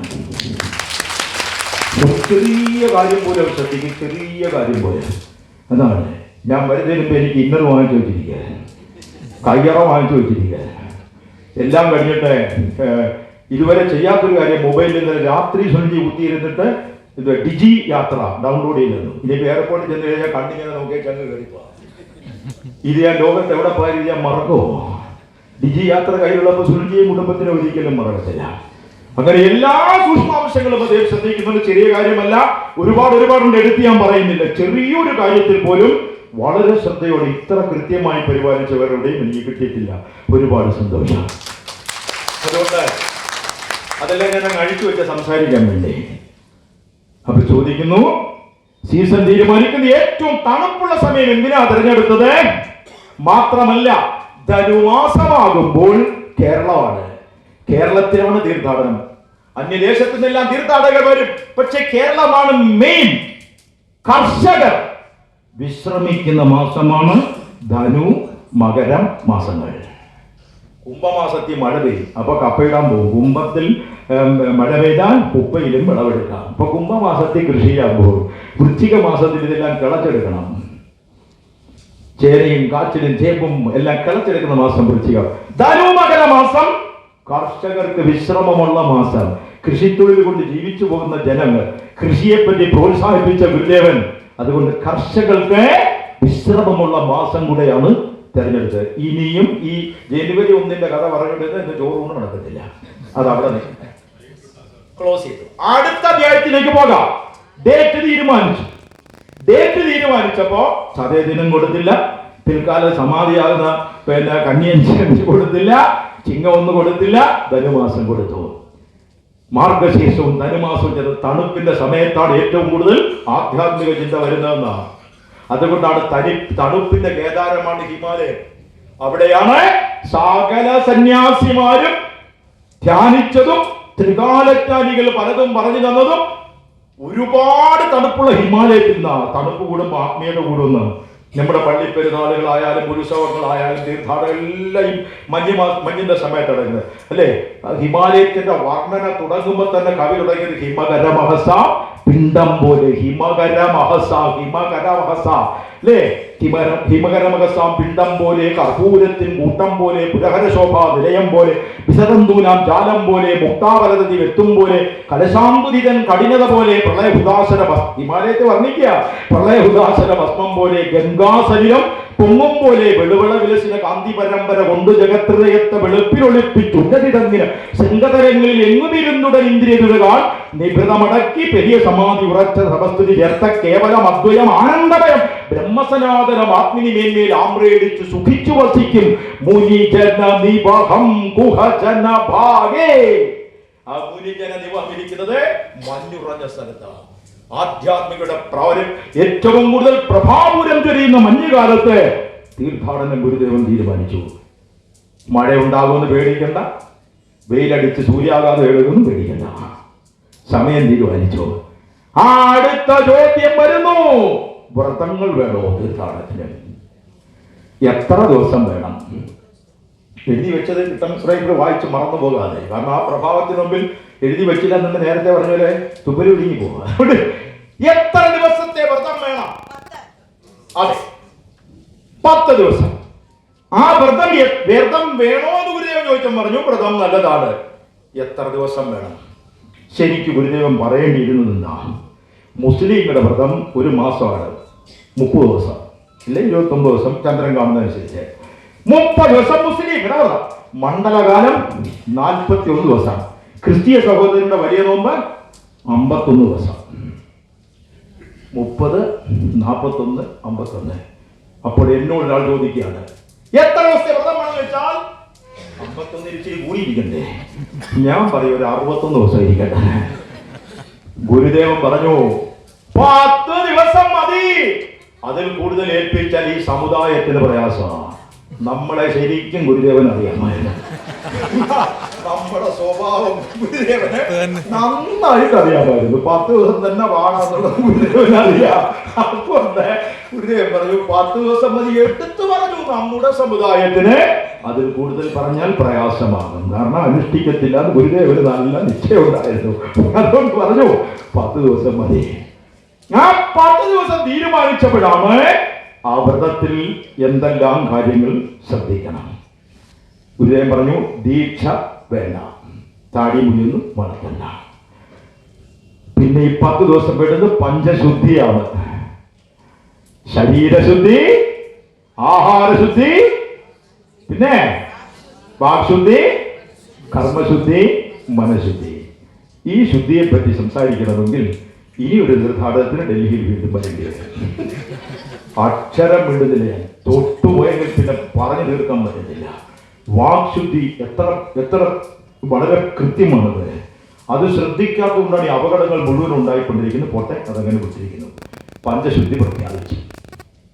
അടുത്ത ചോദ്യമാണ്, തീർത്ഥാടനത്തിന് ഏതെങ്കിലും പ്രത്യേകതരം വസ്ത്രം ധരിക്കേണ്ടതുണ്ടോ? അപ്പൊ ഗുരുദേവൻ നോക്ക മീനച്ചിലാറിയുന്ന അയ്യപ്പന്മാര് കുളിച്ചിട്ട് കയറി വരുന്നുണ്ട്. ഗുരുദേവൻ പറഞ്ഞു ആ കറുത്ത വസ്ത്രങ്ങൾ അയ്യപ്പന്മാരുടെ വസ്ത്രം അത് വേണ്ട. അത് വേണ്ടെന്ന് പറയുന്നത് മോശമായിട്ടല്ല. ശിവഗിരി തീർത്ഥാടനത്തിന് കറുത്ത വസ്ത്രം വേണ്ട. വെളുത്ത വസ്ത്രങ്ങൾ ഗൃഹസ്ഥാശ്രമിയുടെ വേഷമാണ്, അതും വേണ്ട. കാഷായ വസ്ത്രം ഒരു വിഭാഗത്തിന്റെയാണ്, അതും വേണ്ട. അപ്പോൾ മഞ്ഞ വസ്ത്രങ്ങൾ ആയിക്കോട്ടെ. ആ തെരഞ്ഞെടുപ്പിന്റെ സാങ്കത്യം വർണ്ണിച്ചാൽ എന്റെ പ്രിയ സഹോദരങ്ങളെ, എനിക്കത് വർണ്ണിച്ചു കൊടുക്കാൻ ഒട്ടും കഴിയില്ല. എന്തിനാണ് ഈ മഞ്ഞ തീരുമാനിച്ചത്? ഉടൻ തന്നെ ഗുരുദേവന്റെ വചനങ്ങളിലൂടെ ഒരു രഹസ്യവും പറയുന്നുണ്ട്. മഞ്ഞ വസ്ത്രം തീരുമാനിച്ച ഉടനെ ഗുരുദേവൻ പറഞ്ഞ ഒരു രഹസ്യമുണ്ട്. ആ രഹസ്യം അറിയാമോ? ശ്രീനാഥ ഗുരുദേവൻ അവതാര പുരുഷനാണ്. ഒരു തർക്കവും ആ കാര്യത്തിൽ വേണ്ട. യഥാ യഥാ ഹി ധർമ്മസ്യ ഗ്ലാനിർഭവതി ഭാരത അഭ്യുത്ഥാനം അധർമ്മസ്യ തഥാത്മാനം ശ്രീരാമഹി എന്ന് പറഞ്ഞ അവതാരമാണ്. അതിന്റെ തർക്കമേ എനിക്കില്ല. നിങ്ങൾ എനിക്ക് ഐക്യരാഷ്ട്രസഭയെ സംസാരിക്കാൻ അവസരം ഉണ്ടാക്കി തന്നാൽ ഞാൻ വാദിച്ച് ജയിച്ച് ഗുരുദേവൻ അവതാരമാണ് ഞാൻ സ്ഥാപിച്ചത്. ഏത് തർക്കിക്കുന്നതിനെ എന്റെ മുമ്പിൽ കൊണ്ട് നിർത്തിയില്ല, ഞാൻ മനസ്സിലാക്കി കൊടുക്കാം. അവതാരം തന്നെയാണ്. ഭഗവാൻ ശ്രീകൃഷ്ണനും അവതാരമാണ്. ഭഗവാൻ ശ്രീകൃഷ്ണനും ഭഗവാൻ ശ്രീനാഥ ഗുരുദേവനും തമ്മിൽ ഒരുപാട് കാര്യങ്ങളിൽ സാമ്യമുണ്ട്. അതിലൊരു സാമ്യം ഇതാണ്, ഭഗവാൻ ശ്രീകൃഷ്ണൻ ഇഷ്ടപ്പെട്ട ഒരു നിറമുണ്ട്. അതൊരു സിനിമാ പാട്ടിലൂടെ പെട്ടെന്ന് പറയാം. ചെത്തിമന്ദാരം തുളസി പിച്ചകമാലകൾ ചാർത്തി ഗുരുവായൂരപ്പ നിന്നെ കണി കാണേണം മാണിക്കുഴലൂതിക്കൊണ്ടും. അടുത്ത വരി നിങ്ങൾ പാടണം. ഭഗവാൻ ഇഷ്ടപ്പെട്ട നിറമാണ് മഞ്ഞ. ഗുരുദേവൻ ഉടൻ തന്നെ പറഞ്ഞു മഞ്ഞ വസ്ത്രമായിക്കോട്ടെ. ഭഗവാൻ ശ്രീകൃഷ്ണന്റെയും ശ്രീബുദ്ധന്റെയും ഇഷ്ടപ്പെട്ട നിറമാണ് മഞ്ഞ. ആ മഞ്ഞ തീരുമാനിച്ചു. ഇന്നറിയുമോ, ലോകം നയിക്കുന്ന വർണ്ണമാണ് മഞ്ഞ. ഏതു കാര്യം ഒരു പെയിന്റുകളെ നിങ്ങൾ അന്വേഷിച്ച് നോക്കുക. ഏറ്റവും കൂടുതൽ വിറ്റഴിക്കുന്ന പെയിന്റ് ഏതാണെന്ന് ചോദിച്ചാൽ ആഗോളതലത്തിൽ മഞ്ഞ തന്നെയാണ്. ഒരു തർക്കവും അക്കാര്യത്തിൽ ഇല്ല. നമ്മളെല്ലാം വാഹനങ്ങൾ ഉപയോഗിക്കുന്നു. എനിക്ക് 981 ഡ്രൈവിംഗ് ലൈസൻസ് കിട്ടി. അത്രയും പഴക്കമുള്ള ലൈസൻസ് ഉള്ളവർ കാണാം ഈ കൂട്ടത്തിൽ. ആ കാലഘട്ടത്തിൽ വണ്ടികൾക്ക് ഇൻഡിക്കേറ്റർ ലൈറ്റ് ഉണ്ടോ? ഇല്ല. 90കളിലാണ് ഇൻഡിക്കേറ്റർ ലൈറ്റ് വരുന്നത്. അന്ന് ഇൻഡിക്കേറ്റർ ഇല്ല. അന്ന് ഡ്രൈവിംഗ് പഠിപ്പിക്കും ആശാമാര് വണ്ടി വലത്തോട്ട് പോകണമെങ്കിൽ എന്ത് വേണം? ഇങ്ങനെ കാണിച്ചപ്പോ ചിലപ്പോൾ അവിടെ ഇങ്ങോട്ട് വന്നെന്ന് വരും. കാണിച്ചാൽ ഒരു വരി. ഇടത്തോട്ടാ തിരിയേണ്ടതെങ്കിലോ അരിയാട്ടുന്നത് പോലെ ഇങ്ങനെ അല്ലേ? ഇൻഡിക്കേറ്റർ വന്നു. ഗുരുദേവന്റെ കാലത്ത് കാറുണ്ട്, അന്ന് ഇൻഡിക്കേറ്റർ ഉണ്ടോ? ഇല്ല. എത്രയോ ലോകരാജ്യങ്ങളിൽ ഞാൻ പോയി, കണക്കില്ല എനിക്ക്. യൂറോപ്യൻ രാജ്യങ്ങൾ തുടങ്ങി എത്രയോ രാജ്യങ്ങളിൽ പോയി. ഏതു രാജ്യത്തായാലും ഇൻഡിക്കേറ്റർ ആയിട്ട് വന്നപ്പോൾ വാഹനത്തിന്റെ ഇൻഡിക്കേറ്റർ ലൈറ്റിന്റെ നിറം എന്താണ്? എന്താ നിറം? പറയാൻ പേടിയുണ്ടോ? നാണുണ്ടോ? നെഞ്ചത്ത് കഴിഞ്ഞ് തല ഉയർത്തി പറ, എന്താ നിറം? മഞ്ഞയാണ്. സൗദി അറേബ്യയിൽ എന്തുകൊണ്ട് ഇൻഡിക്കേറ്ററിന് പച്ച കൊടുത്തില്ല? ചൈനയിൽ ഞാൻ പലതവണ പോയി. ചൈനയിൽ ഇൻഡിക്കേറ്റർ ലൈറ്റ് എന്തുകൊണ്ട് ചുവപ്പ് കൊടുത്തില്ല? എല്ലാം മഞ്ഞ. ദിശാസൂചകമായ നിറമാണ് മഞ്ഞ. നമ്മൾ ഓടിച്ചു വരുമ്പോ ട്രാഫിക് ലൈറ്റ് പച്ച, ഓടി ഇങ്ങോട്ട് വരുമ്പോ പെട്ടെന്ന് ചുവപ്പിലേക്ക് തരുമോ?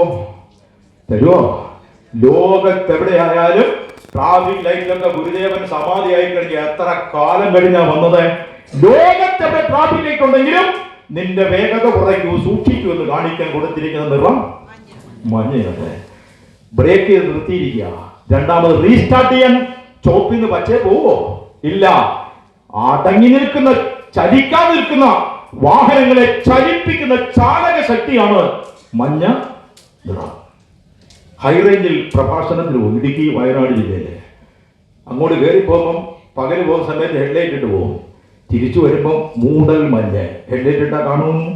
പിന്നെന്ത് ചെയ്യും? ഫോഗ്ലൈറ്റ് ഇടും. ഫോഗ്ലൈറ്റ് നിറം എന്താ? ഫോഗ്ലൈറ്റ് നിറം എന്താ? മഞ്ഞ.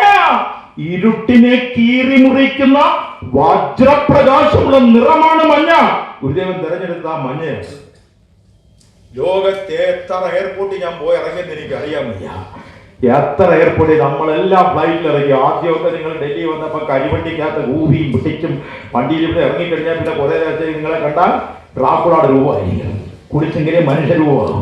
അങ്ങനെ വന്നു. പിന്നെ വന്നപ്പോഴത്തേക്ക് ഡീസൽ വന്നു, പിന്നെ ഇലക്ട്രിക് എഞ്ചിൻ വന്നു, വന്ദേ ഭാരത് വന്നു. ഇപ്പൊ ഫ്ലൈറ്റിലാണ് നമ്മൾ കൂടുതൽ വരുന്നത്. ലോകത്തിന്റെ ഏത് എയർപോർട്ടിൽ പോയാലും ഫ്ലൈറ്റ് ലാൻഡ് ചെയ്യാൻ റൺവേയുടെ രണ്ട് സൈഡിലും നീളത്തിൽ ലൈറ്റ് കൊടുക്കും. നിറം എന്താ? പച്ചേ? നീലയാണോ? മഞ്ഞ. സുരക്ഷിതമായി താഴെ വരാനുള്ള നിറമാണ് മഞ്ഞ. അവസാനിക്കുന്നില്ല. കേരളത്തിന്റെ സംസ്ഥാന പുഷ്പം ഏതാ? കേരളത്തിന്റെ സംസ്ഥാന പുഷ്പം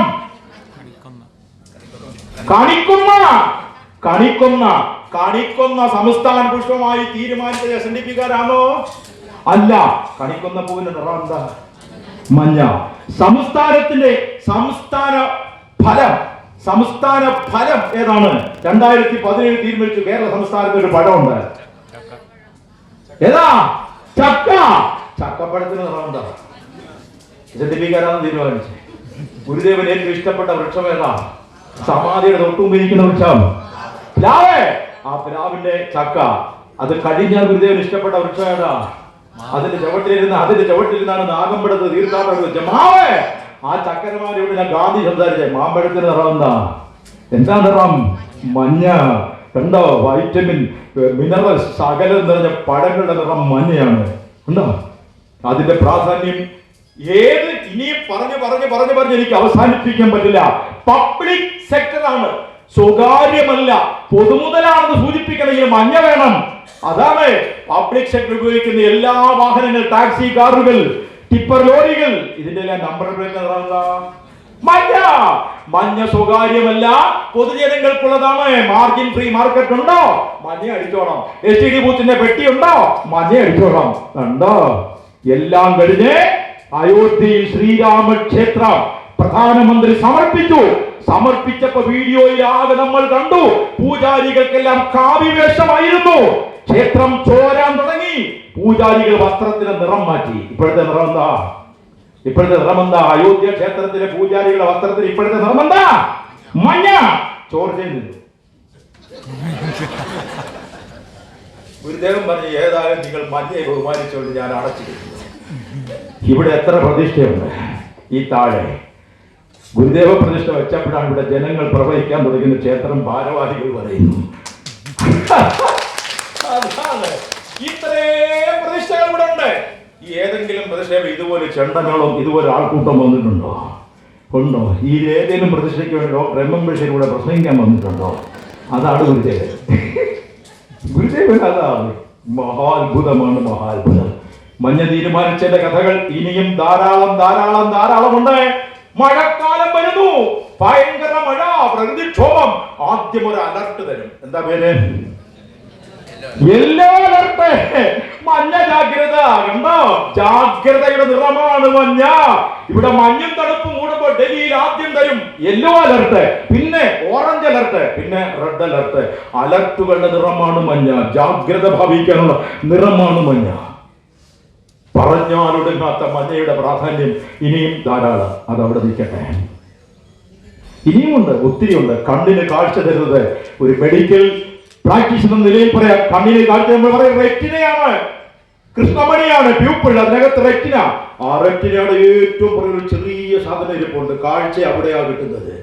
അതിന്റെ പേര് മാക്കുല എന്ന. ഒരു പ്രായമായാൽ മാക്കുലാർ ഡീജനറേഷൻ വന്നാൽ ഒരു ചികിത്സയില്ല. ഇല്ല. കാറ്ററാക്ട് ഒന്ന് ഓപ്പറേറ്റ് ചെയ്ത് മാറ്റാം. റെറ്റിനയിൽ എന്തെങ്കിലും വന്നു കഴിഞ്ഞാൽ, റെറ്റിനോപ്പതി വന്നു കഴിഞ്ഞാൽ ലേസർ അടിക്കാം. മാക്കുല ഡീജനറേറ്റ് ചെയ്താൽ കാഴ്ചയില്ല. മാക്കുല എന്ന് പറയുന്ന സാധനത്തിന്റെ കണ്ണിന്റെ മർമ്മപ്രദമായ മാക്കുലയുടെ നിറവും മഞ്ഞയാണ്. മഞ്ഞയില്ല, കാഴ്ചയില്ല, തീർന്നില്ല. യക്ഷപ്രശ്നം, മഹാഭാരതത്തിലെ യക്ഷപ്രശ്നമുണ്ട്. യക്ഷപ്രശ്നത്തിൽ ധർമ്മപുത്ര യക്ഷനുമായിട്ട് സംവാദം നടക്കുന്നുണ്ടല്ലോ, കഥ അറിയാം. എന്റെ ബാക്ക്ഗ്രൗണ്ട് പറഞ്ഞു വരാൻ നേരമില്ല. അപ്പൊ യക്ഷൻ ചോദിക്കുന്ന കുറെ ചോദ്യങ്ങളുണ്ട്. അതിൽ രസകരമായ ചോദ്യങ്ങളുണ്ട്. അതിലെ ആ ചോദ്യം നിങ്ങൾ മറക്കത്തേയില്ല. ഡൽഹിയിലെ ഈ തീർത്ഥാടനത്തിന് വീട്ടിൽ ചെന്നാൽ നിങ്ങൾ ഓർത്തിരിക്കുന്നതിലെ ചോദ്യം, യക്ഷൻ ചോദിച്ച ഒരു ചോദ്യമാണ്, ഉറങ്ങുമ്പോൾ കണ്ണടയ്ക്കാത്ത ജീവി ഏതാ? അതാരാ വിളിച്ചു പറഞ്ഞത്? ഒന്ന് കൈവക്കേ. വെരി ഗുഡ്, കയ്യടി കയ്യടി. അതാണ് നമ്മൾ ഇരുന്ന് കുറെ കൺഫ്യൂഷൻ ആയത്. മത്സ്യങ്ങളാണ്, ഉറങ്ങുമ്പോൾ കണ്ണടയ്ക്കാറില്ല. യക്ഷന് മറുപടി കൊടുത്തു യുധിഷ്ഠിരൻ. അടുത്തൊരു ചോദ്യം ചോദിച്ചു. ഒന്ന്, ജനിക്കുന്നു, അതിന് ജീവനുണ്ട്, പക്ഷെ വളരുന്നില്ല. ജനിക്കുന്നു, ജീവനുണ്ട്, വളരുന്നില്ല. ധർമ്മപുത്ര പറഞ്ഞു കൊടുത്തു. മുട്ട, കോഴിമുട്ട, താറാമുട്ട, പക്ഷികളുടെ മുട്ട. ജനിക്കുന്നു, ജീവനുണ്ട്, വളരുന്നില്ല. അതിന്റെ കാതലായ ഭാഗം വെള്ളക്കരുവാണോ മഞ്ഞക്കരുവാണോ? മഞ്ഞക്കരു ഉണ്ടെങ്കിലേ ജീവൻ ഉണ്ടാകത്തുള്ളൂ. അതുകൊണ്ട് ഈ മഞ്ഞ എന്നും സജീവമായി നമ്മുടെ മനസ്സുകളിൽ ഉണ്ടാകട്ടെ എന്ന് അടിവരയിട്ട് അവിടെ നിർത്തുക. മഞ്ഞ നിറം തീരുമാനിച്ചു, വ്രതം തീരുമാനിച്ചു, നിറം തീരുമാനിച്ചു, എല്ലാം കഴിഞ്ഞു. എന്നിട്ട് പിന്നെയും പിന്നെയും ചോദ്യങ്ങൾ, അധികം ചോദ്യങ്ങളില്ല, എല്ലാം തീരുമാനിച്ചു. വളരെ കൃത്യമായി ഗുരുദേവൻ അതെല്ലാം ചിട്ടവട്ടങ്ങളെല്ലാം പറഞ്ഞു. തീർത്ഥാടനം പറഞ്ഞ് വലിയ ബഹളം ഉണ്ടാക്കരുത്, നിങ്ങൾ ഒരുപാട് ചെലവുകളൊന്നും ചെയ്യരുത്. സാമ്പത്തികമായി കുറച്ച് പൈസ, ചെലവിനുള്ള പൈസ വേണം, പൈസ കുറച്ച് നിങ്ങളുടെ കയ്യിൽ കരുതിക്കണം. പക്ഷേ ഭക്ഷണം സുലഭമായി നിങ്ങൾക്ക് കിട്ടും. പറഞ്ഞത് ഏത് കാലത്താന്ന് ആലോചിക്കണം. മുക്കിന് ചായക്കടയില്ല, ഹോട്ടലില്ല, സപ്ലൈ ചെയ്യാൻ ആരുമില്ല, അന്നദാനങ്ങൾ വളരെ ചുരുക്കം. ആ കാലഘട്ടത്തിൽ അന്നം ശരിക്ക് കിട്ടുമെന്ന് പറഞ്ഞു. ഇപ്പൊ ശിവഗിരി തീർത്ഥാടനത്തിന് അന്നദാനം എന്ന് പറഞ്ഞാൽ കോടിക്കണക്കിന് രൂപയുടെ അന്നദാനമാണ്. വഴിനീളം പോകുന്നവർക്ക്, പദയാത്രക്കാർക്ക് എല്ലാം അന്നമാണ്. കണ്ടോ, അത് ആവശ്യത്തിനുള്ള പൈസ എടുത്താൽ മതി എന്ന് പറഞ്ഞില്ല. എന്നിട്ട് ഈ തീർത്ഥാടനത്തിന്റെ കാര്യങ്ങളെല്ലാം അങ്ങോട്ട് തീരുമാനിച്ച് വൈദ്യരും റൈറ്ററും കൂടെ ചോദിക്കുന്ന കൂട്ടത്തിൽ കോട്ടയം കോടിമത എന്ന സ്ഥലത്തെ കൊല്ലം പറമ്പിൽ കൊച്ചുപാപ്പി ഒരു ചോദ്യം ചോദിച്ചു. അതാണ് രസകരമായിട്ട്. ഗുരുദേവൻ തീർത്ഥാടനത്തിന് അനുവദിക്കുമ്പോ മനുഷ്യ സമൂഹത്തെ ഗുരുദേവൻ മനസ്സിലാക്കിയതിന്റെ ആഴം, അതിന്റെ പ്രവചനാത്മക, മനുഷ്യ സ്വഭാവം തിരിച്ചറിഞ്ഞതിന്റെ മർമ്മം, ഒപ്പം ഒരു നർമ്മഭാവനയും ഉണ്ട്. ആ നർമ്മഭാവനയാണ് കൊച്ചുവാപ്പി ഒരു ചോദ്യം ചോദിച്ചു.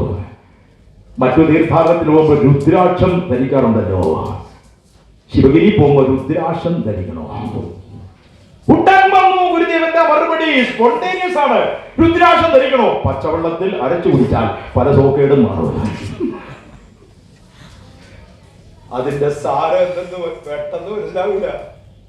എന്താ അതിന്റെ സാരം? ബാഹ്യമായ കാട്ടിക്കൂട്ടലുകൾ കൊണ്ട് ഭക്തിയുടെ സാഗരം കടക്കാൻ കഴിയില്ല എന്നും തിരിച്ചറിവുണ്ടാകില്ലെന്നും കാട്ടിക്കൂട്ടൽ അല്ല വേണ്ടതെന്നും ആലങ്കാരികമായി പറഞ്ഞ് പരിഹസിച്ച് തള്ളിയില്ല. അല്ലാതെ രുദ്രാക്ഷം ധരിക്കേണ്ടതെന്നും ഹൃദയം പറഞ്ഞില്ല. ശബരിമല അല്ല, ശിവഗിരി പോകുമ്പോൾ നിങ്ങൾ രുദ്രാക്ഷം ധരിക്കണം, വേണ്ട എന്നല്ല വേണ്ടെന്ന് പറഞ്ഞാൽ പിന്നെ ആരും SNDP-ക്കാരും പിന്നെ രുദ്രാക്ഷം ധരിക്കാൻ കഴിയാതെ വന്നു പോയത് അല്ലേ? ഒറ്റയടിക്ക് പറഞ്ഞു പച്ചവെള്ളത്തിൽ അരച്ചു കുടിച്ചാൽ പല രോഗങ്ങളും മാറും. കൊച്ചുവാപ്പിക്ക് മതിയായി. ചോദ്യങ്ങൾ അവിടെ അവസാനിച്ചു. പക്ഷെ ഗുരുവിന്റെ ഉത്തരം ഇപ്പോഴും തുടരുകയാണ്.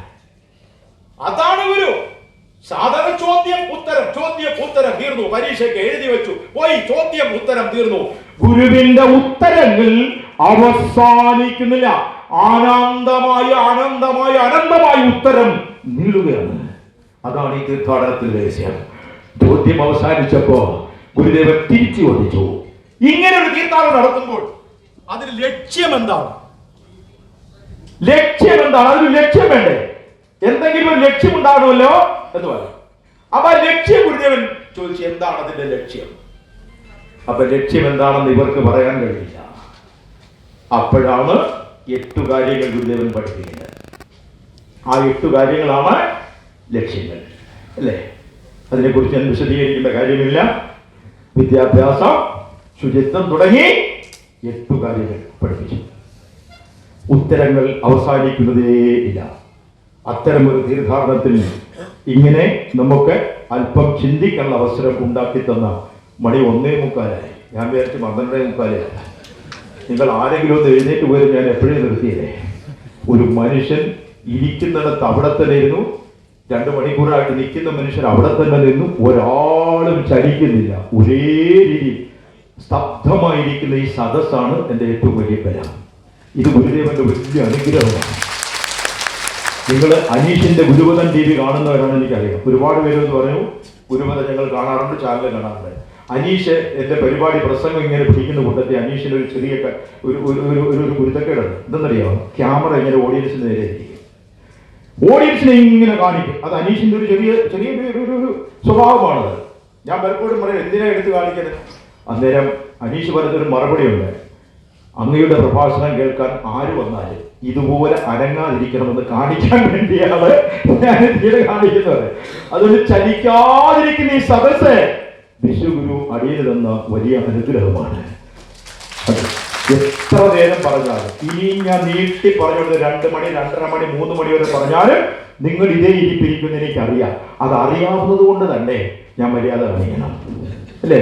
ഔചിത്യബോധം കാണിക്കണം. നമുക്കിനി ഭക്ഷണം കഴിക്കണം, ഞായറാഴ്ചയാണ്, കുറച്ചെങ്കിലും വീട്ടില് വിശ്രമിക്കുകയും കാര്യമൊക്കെ വേണം. അതുകൊണ്ട് ഒത്തിരി സന്തോഷത്തോടെ ഇങ്ങനെ ഒരു പരിപാടിക്ക് ക്ഷണിച്ചതിന്, നിർനിമേഷമായി നിങ്ങൾ ഓരോരുത്തരും കേട്ടിരുന്നതിനും, ഡൽഹിയുടെ വിവിധ ഭാഗങ്ങളിൽ നിന്ന് ഇവിടെ എത്തണമെന്നുണ്ടെങ്കിൽ എനിക്കറിയാം ഒട്ടേറെ യാത്രയും ക്ലേശങ്ങളും ദുരിതങ്ങളും എല്ലാം ഉണ്ട്. എല്ലാം മാറ്റിവെച്ച് ഒരു ലക്ഷ്യത്തോടുകൂടി ഒരുപാട് അകലങ്ങളിൽ നിന്നും എത്തിച്ചേർന്ന എല്ലാ സഹോദരങ്ങളോടും ഒരുപാട് നന്ദിയും കടപ്പാടും കൃതാർത്ഥതയും അറിയിച്ച്, ഇങ്ങനെ ക്ഷണിക്കാൻ ഇടയായ ഭാരവാഹികളോട് പ്രത്യേക നന്ദി അറിയിച്ച്, നിർനിമേഷമായി കേട്ടിരുന്ന എൻ്റെ പ്രിയ സഹോദരങ്ങളോടാണ് ആവർത്തിച്ച് എനിക്ക് നന്ദി പറയാറുള്ളത്. അപ്രകാരം എന്നെ പ്രോത്സാഹിപ്പിക്കുന്ന എല്ലാവരോടും ഒരുപാട് നന്ദിയും കടപ്പാടും അറിയിച്ചുകൊണ്ട് അടിയന്റെ വർത്തമാനത്തിലോ അടിയൻ ഉദാഹരണം പറഞ്ഞതിലോ വല്ല അറിവില്ലായ്മയോ അപാകങ്ങളോ വന്നെങ്കിൽ ക്ഷമിക്കണമെന്ന പ്രാർത്ഥനയോടെ ഗുരുധർമ്മം ജയിക്കട്ടെ. നന്ദി. ശ്രീനാരായണ പരമഗുരുവേ.